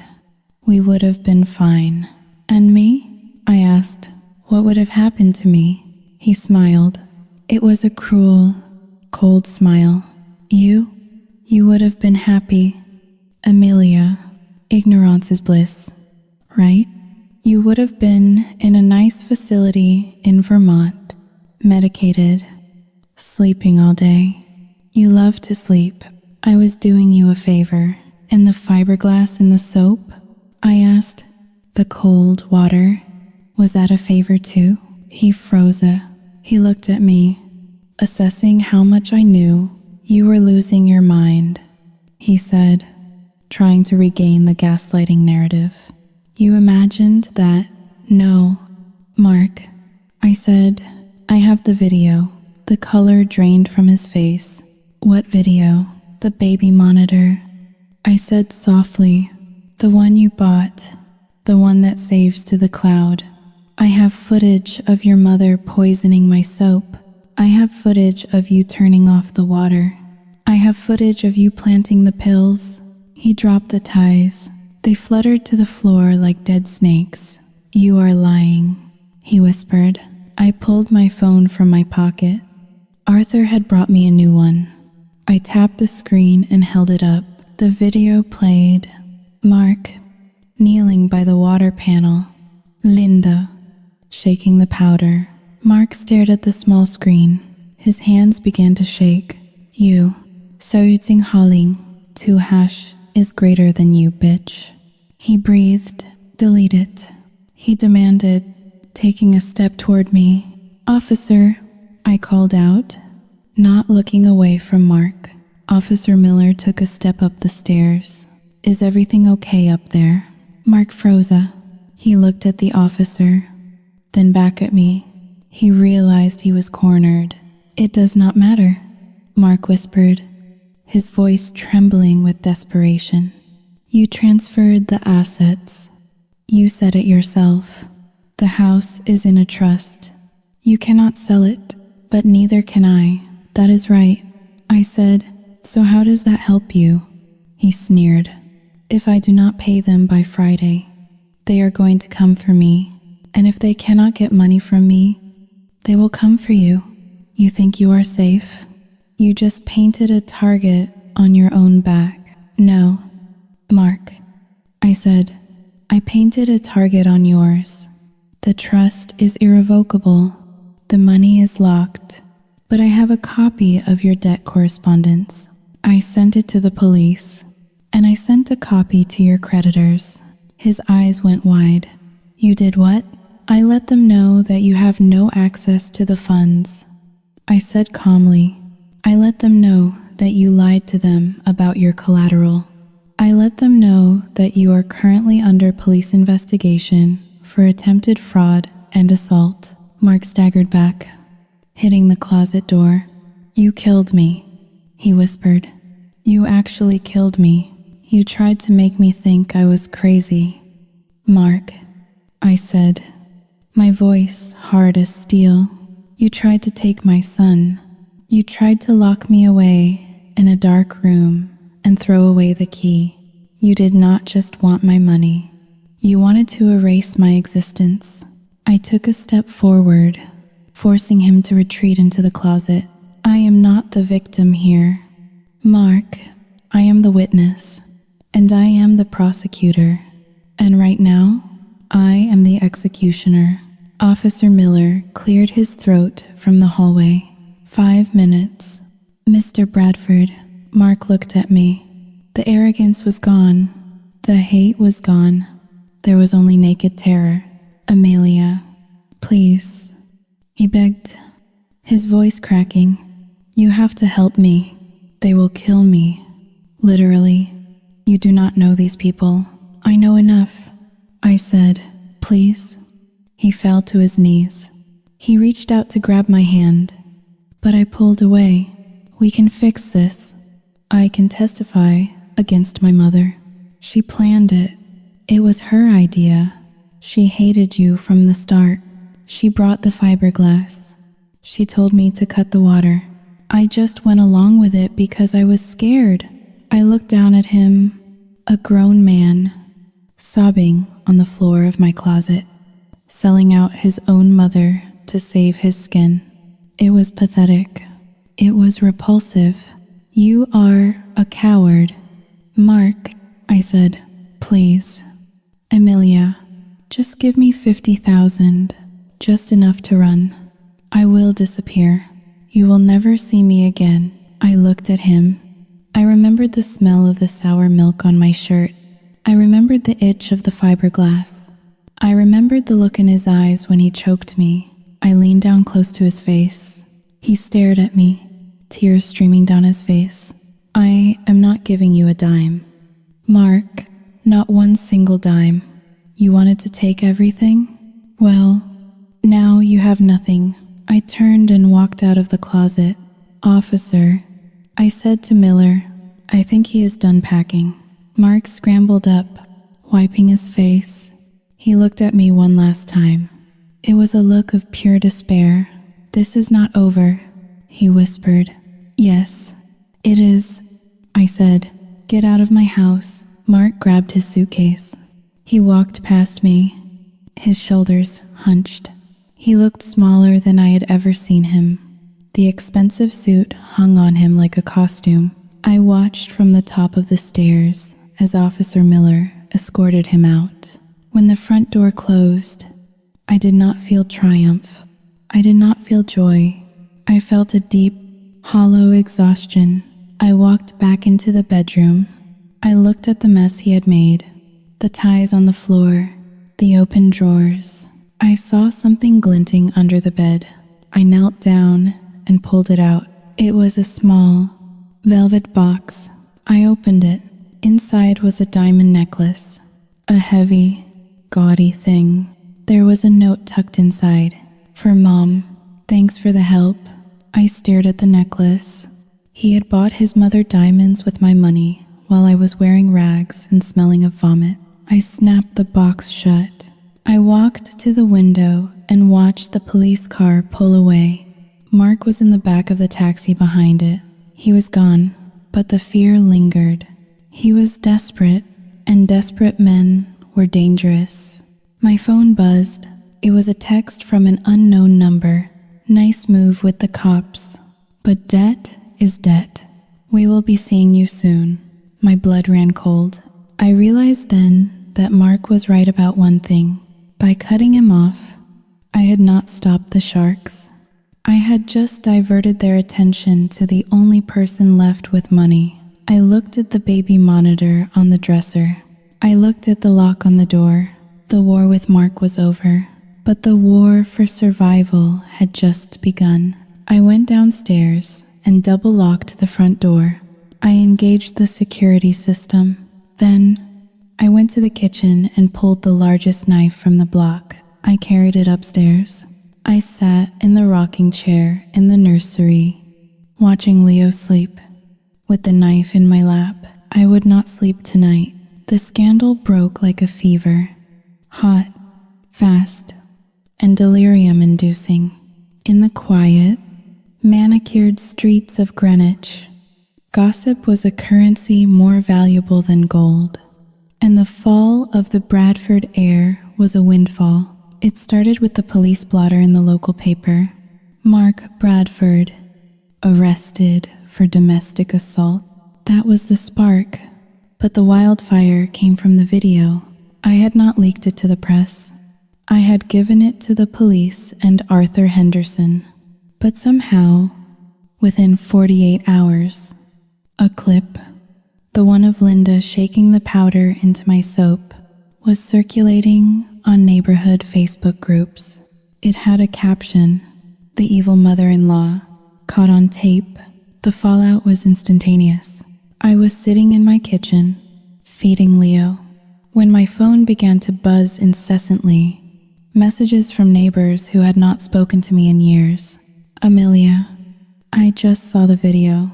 Are you okay? Oh my God, did she really put fiberglass in your soap?" We always knew something was off about him. The hypocrisy was suffocating. These were the same people who had stared at me with disgust at the barbecue 3 days ago. The same people who had watched me get dragged into the house and did nothing. Now, suddenly, I was a martyr. I was the brave survivor. But outside my gates, the mood was different. Reporters had camped out at the end of the driveway. News vans from New York City were parked on the grass verge, their satellite dishes pointed at my bedroom window like sniper rifles. I watched them from behind the blinds. They were hungry for the story of the smelly wife and the sadistic husband. The headlines were lurid. Heiress tortured in multi-million-dollar mansion. Postpartum nightmare. Husband gaslights wife into insanity. I felt exposed. The privacy I had cherished, the quiet dignity of my family name, was being shredded for ad revenue. Then came the legal notices. Arthur Henderson arrived at the back gate again. This time in a panic. "We have a problem, Amelia," he said, sitting at my kitchen table, wiping sweat from his forehead. "What now?" I asked, rocking Leo. "Is it Mark?" "No, it is the creditors." He pulled a stack of letters from his briefcase. They were not from banks. They were from shell companies. Vague, limited liability companies registered in the Cayman Islands and Delaware. "Mark's debt has been sold," Arthur explained. "The original bookies, the ones who threatened to break his legs, sold the debt to a collection agency that specializes in Hauling. 2# is greater than aggressive recovery." "Aggressive recovery?" "They are suing the estate," Arthur said. "They are claiming that Mark's debts are marital debts. They are arguing that, since the money was used to maintain the lifestyle of the household, paying for repairs, groceries, your medical bills, you are liable for 50%, but I have the trust," I said. "You said the trust protects everything." "It does," Arthur said, "but they are challenging the timing. They are filing a motion claiming fraudulent transfer. They say you moved the assets into the trust after you knew about the debt, specifically to avoid paying it." My heart sank. "That is exactly what I did." "Yes," Arthur nodded, "and in the eyes of the law, that can be considered fraud. If a judge agrees, they can unwind the trust. They can force the sale of the house." I looked around my kitchen, the sunlight hitting the copper pots, the growth chart on the doorframe where my father marked my height. "They want the house?" I whispered. They want $500,000 plus interest and legal fees.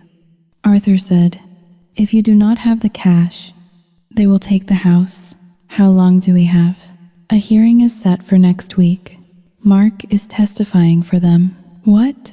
I nearly dropped the bottle. Mark cut a deal, Arthur said grimly. He is testifying that you knew about the gambling all along, that you condoned it, that you enjoyed the profits when he was winning. In exchange, the collectors agreed to reduce his personal liability. He is lying, I shouted. It does not matter, Arthur said. It is his word against yours. And right now, the court of public opinion is split. Half the people think you are a victim. The other half, Howling, 2 hash is greater than well. Mark's lawyer is leaking stories too. Stories about your depression, about your hygiene. They are painting you as incompetent. Amelia, they are saying you were too drugged up to know what was happening. So Mark had to manage the finances however he could. I felt the familiar prickle of panic, even from a distance. Mark was still manipulating me. He was still trying to strip me bare. I looked at Arthur. What do we do? We fight. Arthur said, but it will be ugly. You need to be prepared for everything to come out. Your medical records, your therapy sessions, the state of this house. They will shame you, Amelia. They will try to humiliate you into settling. Let them try. I said. The next few days were a blur of flashing lights and legal briefs. I had to go to the courthouse for a deposition.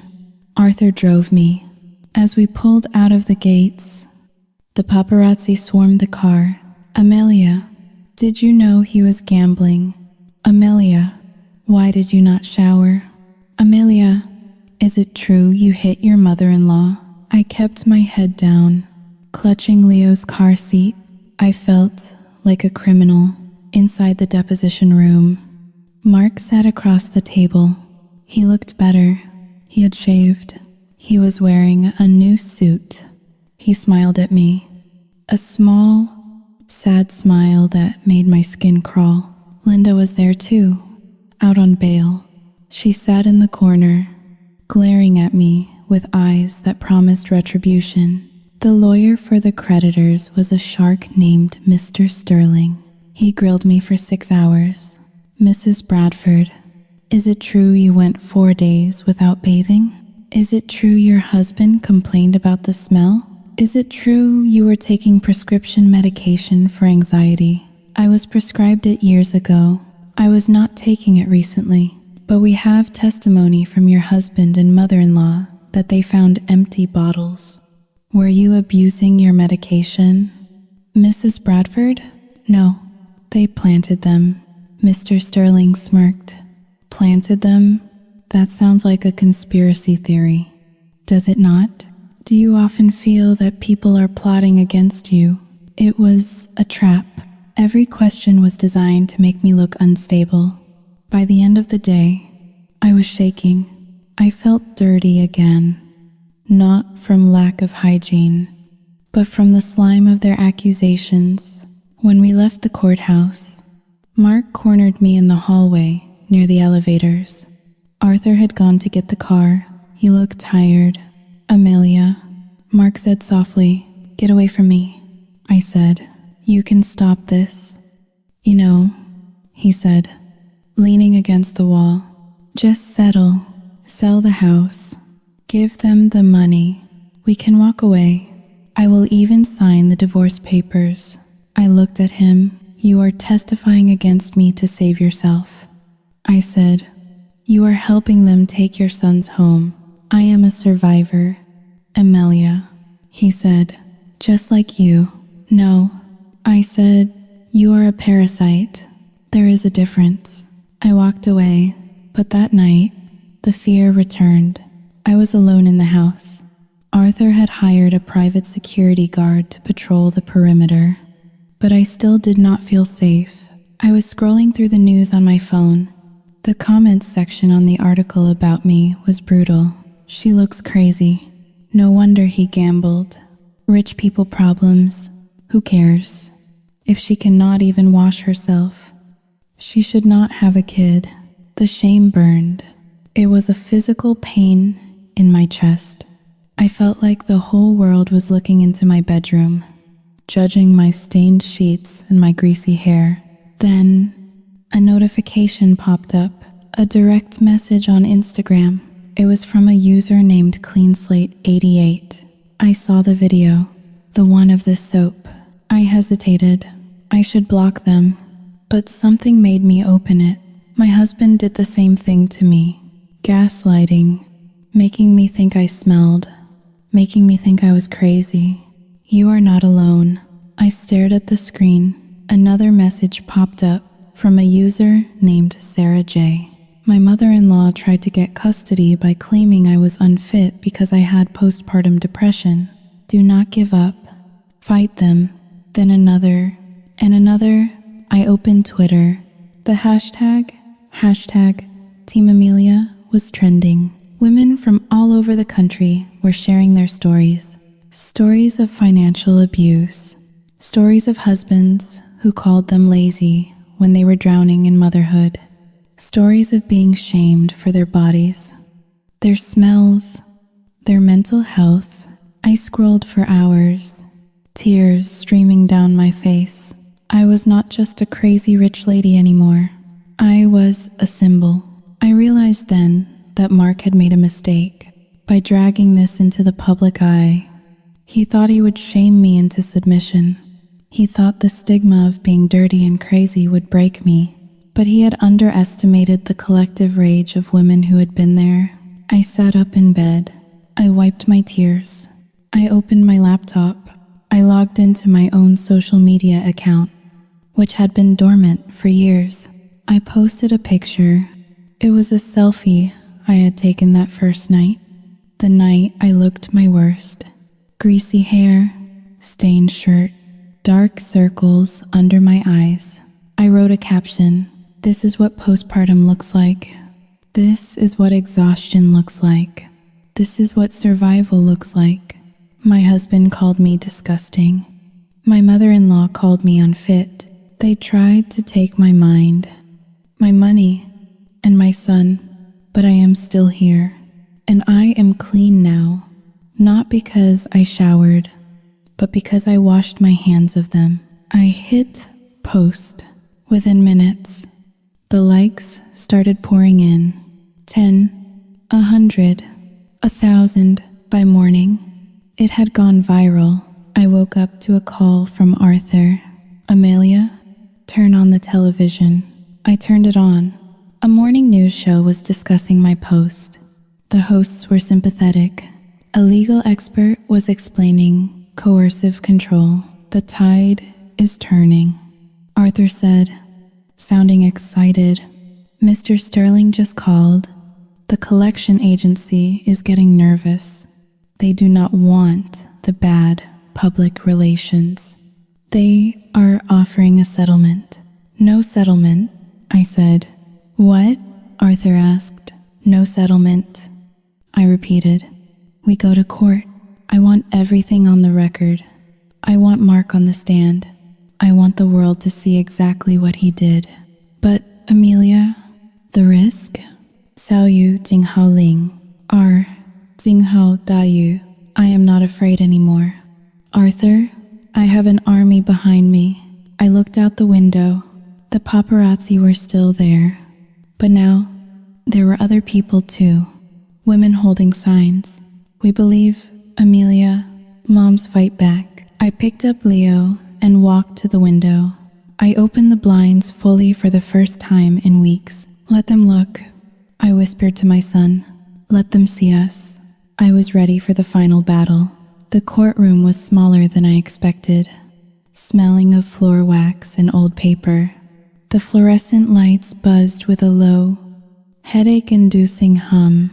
This was the arena where my life would be dissected, where the carcass of my marriage would be picked clean by lawyers in expensive suits.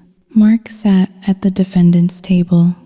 though, technically, in this civil suit regarding the debt, he was a co-defendant with me against the creditors. But in reality, he was the star witness for the prosecution. He sat next to Mr. Sterling, the shark-like lawyer for the collection agency. Mark looked diminished. The bravado was gone, replaced by a twitchy nervousness. He would not look at me. I sat with Arthur Henderson. I wore a simple navy blue dress. My hair was pulled back. I wore no makeup. I wanted the judge to see my face. Unhidden, the hearing was brutal. Mr. Sterling painted a picture of Mark as a beleaguered husband trying to save his family from financial ruin while dealing with a mentally unstable wife. He presented credit card statements, bank transfers, all showing Mark moving money around desperately. Then, he called Mark to the stand. "Mark, did your wife know about the loans?" Sterling asked. "Yes," Mark said, his voice quiet. "She knew we were cash poor. She told me to do whatever it took to keep the house running. She did not want to sell any art. She was Sao Yutsinha Ling. 2# is greater than obsessed with maintaining appearances. And the gambling? She knew. Mark lead. She called it investing. She was happy when I brought home $10,000 last month. I sat stoically, my hands clasped so tight my knuckles were white. Liar. I screamed in my head. Then, it was Arthur's turn. Arthur stood up slowly. He did not look like a shark. He looked like a grandfather. He walked to the podium, carrying a single flash drive. "Your Honor," Arthur said, "we submit into evidence Exhibit C, digital forensic data recovered from the household server and Mrs. Bradford's personal device." He played the videos. First, the soap video. The courtroom watched in silence as Linda shook the powder. Then Mark, shutting off the water. Then, Arthur played a new clip. One I had not shown the police yet. One Arthur's forensic team had recovered from a deleted file on Mark's laptop. It was an audio recording. Mark, speaking to someone on the phone. "Yeah, she is cracking." Mark's voice filled the courtroom. "Another week of this, and she will sign anything. Evans is already on board for the committal. Once she is in Vermont, I get power of attorney. We sell the house, pay you guys off, and I walk away with a cool $2 million. The silence in the room was absolute. Mark's face went gray. Arthur paused the recording. "Mr. Bradford," Arthur asked gently, "is that your voice?" Mark opened his mouth, but no sound came out. "Is that your voice conspiring to defraud your wife and the very creditors suing her today?" Arthur pressed. "I, Sao Yutsinha Ling, due cancelletto e maggiore di Sao Yutsinha Ling, 2. Mark stammered. The judge, a stern woman with glasses perched on her nose, looked at Mark with an expression that could curdle milk. Mr. Sterling stood up. "Your Honor, this is Sao Yutsinha Ling. 2# is greater than unexpected. We request a recess." "Denied." The judge snapped. Arthur turned to the judge. "Your Honor, this evidence proves that the debt was incurred not for the benefit of the marriage, but through fraud and deceit. Furthermore, it proves that Mr. Bradford actively conspired to harm his wife to pay this debt.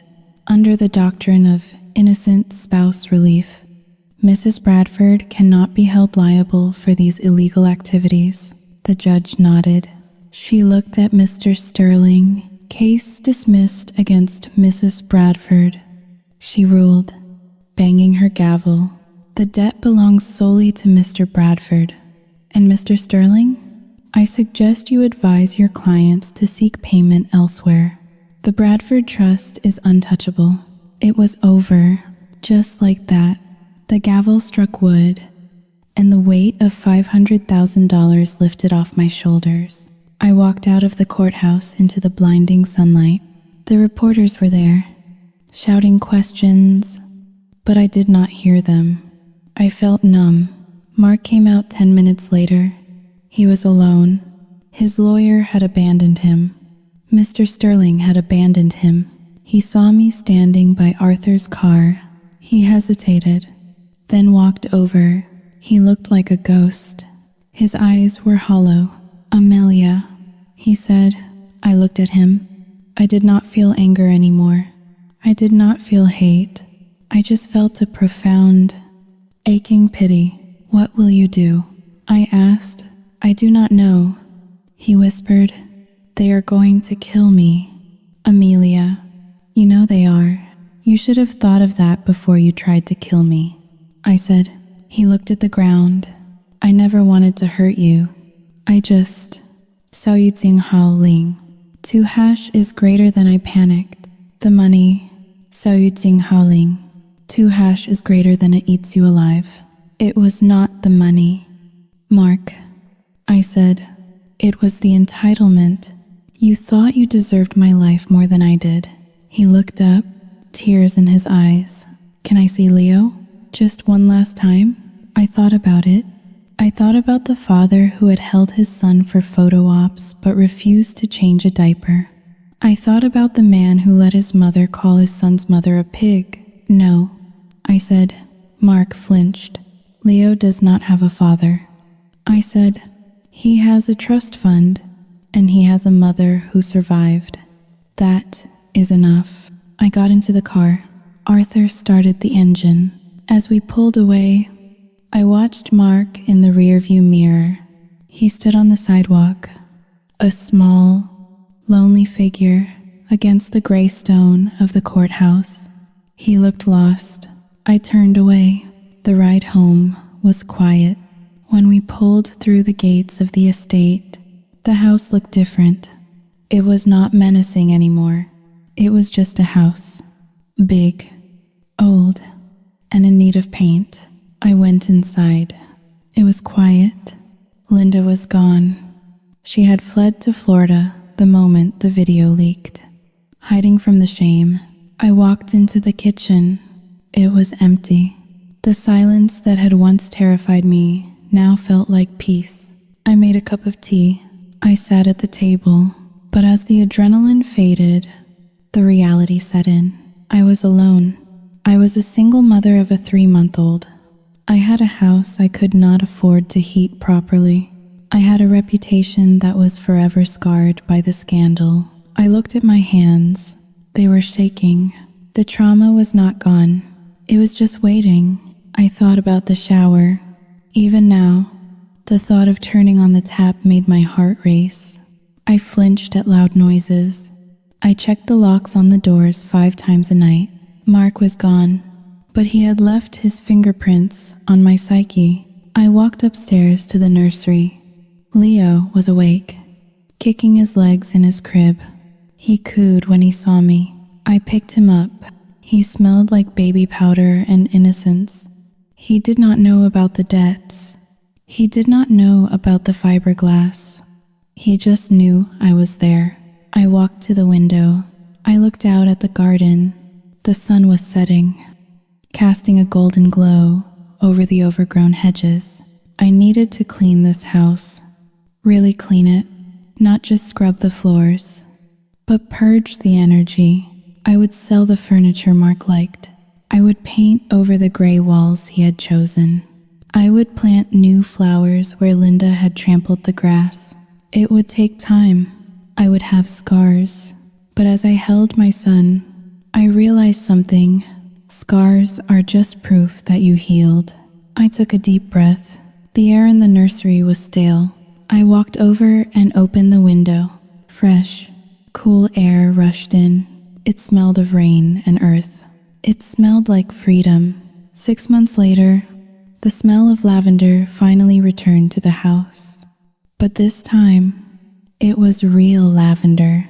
I had planted rows of it in the front garden, replacing the prickly holly bushes Linda had favored. The scent drifted in through the open windows, sweet and calming, reclaiming the air that had once been weaponized against me. I stood in the master bedroom. It was unrecognizable from the dark. Depression-filled den it had been. I had painted the walls a soft, creamy white. The heavy velvet curtains were gone, replaced by sheer linen that danced in the breeze. The bed where I had wept and scratched my skin raw was gone, sold at an estate auction. In its place was a simple, modern frame with crisp white sheets. I looked at myself in the vanity mirror, the same mirror where I had once seen a monster. The woman reflected back was different. She was thinner, yes, but it was a healthy leanness, honed by hours of gardening and chasing a crawling baby. My hair was cut into a sharp, chic bob, shiny and clean. I wore a simple silk blouse and jeans. I was not perfect. I still had days where the gray fog threatened to roll in. I still checked the temperature of the shower water with my elbow 3 times before stepping in. I still woke up at night, heart pounding, thinking I heard a key turning in the lock. But I had help now, real help. Not a mother-in-law with a hidden agenda, but a therapist I saw twice a week, and a nanny named Maria who treated Leo like her own grandson. I walked downstairs. The house was alive. Sunlight flooded the foyer. Leo was on the rug in the living room, banging a wooden spoon against a pot, laughing maniacally. Maria was clapping along. "Good morning, Mrs. Bradford." Maria beamed. "Just Amelia." "Maria." I corrected her with a smile. I dropped the Mrs. the day the divorce was finalized. I walked to the kitchen and poured myself a coffee. I looked out the window toward the street. A car was driving slowly past the gates. It was a battered, rusting sedan, its muffler hanging low and scraping against the asphalt. It looked out of place in this neighborhood of Rovers and Teslas. The car stopped for a moment. I walked closer to the window. Through the grime of the passenger window, I saw her, Linda. She looked 20 years older. Her helmet of blonde hair was gone, replaced by gray roots and a messy, unkempt bun. She was wearing a faded sweatshirt. She was arguing with the driver. The driver turned his head. It was Mark. He looked gaunt. His handsome face was sunken, his eyes shadowed. He wore a baseball cap pulled low, as if trying to hide from the world. He was shouting at his mother, his hands gesturing wildly. They looked miserable. They looked trapped in a hell of their own making. I watched them. I waited for the anger to flare up. I waited for the fear, but there was nothing. Just a quiet, cold observation. They were living in that car, or something close to it. The creditors had seized everything Mark had left. His reputation was ash. He was unhireable in the finance world. He was a pariah. Mark looked up at the house. He saw me standing in the window. He froze. For a second, our eyes locked across the distance. I saw the hunger in his gaze, the regret, the desperate longing for the warmth and safety he had thrown away for a gamble. He raised a hand, as if to wave, or maybe to beg. I did not wave back. I simply raised my coffee mug in a mock toast. A toast to the life he lost. A toast to the woman he failed to destroy. Mark stared at me for a moment longer. Then, he slammed his hand against the steering wheel. He revved the dying engine, and the car lurched forward, spewing a cloud of black smoke as it disappeared down the road. They were gone. I turned back to the room. Leo let out a squeal of delight as he managed to stand up, holding onto the sofa.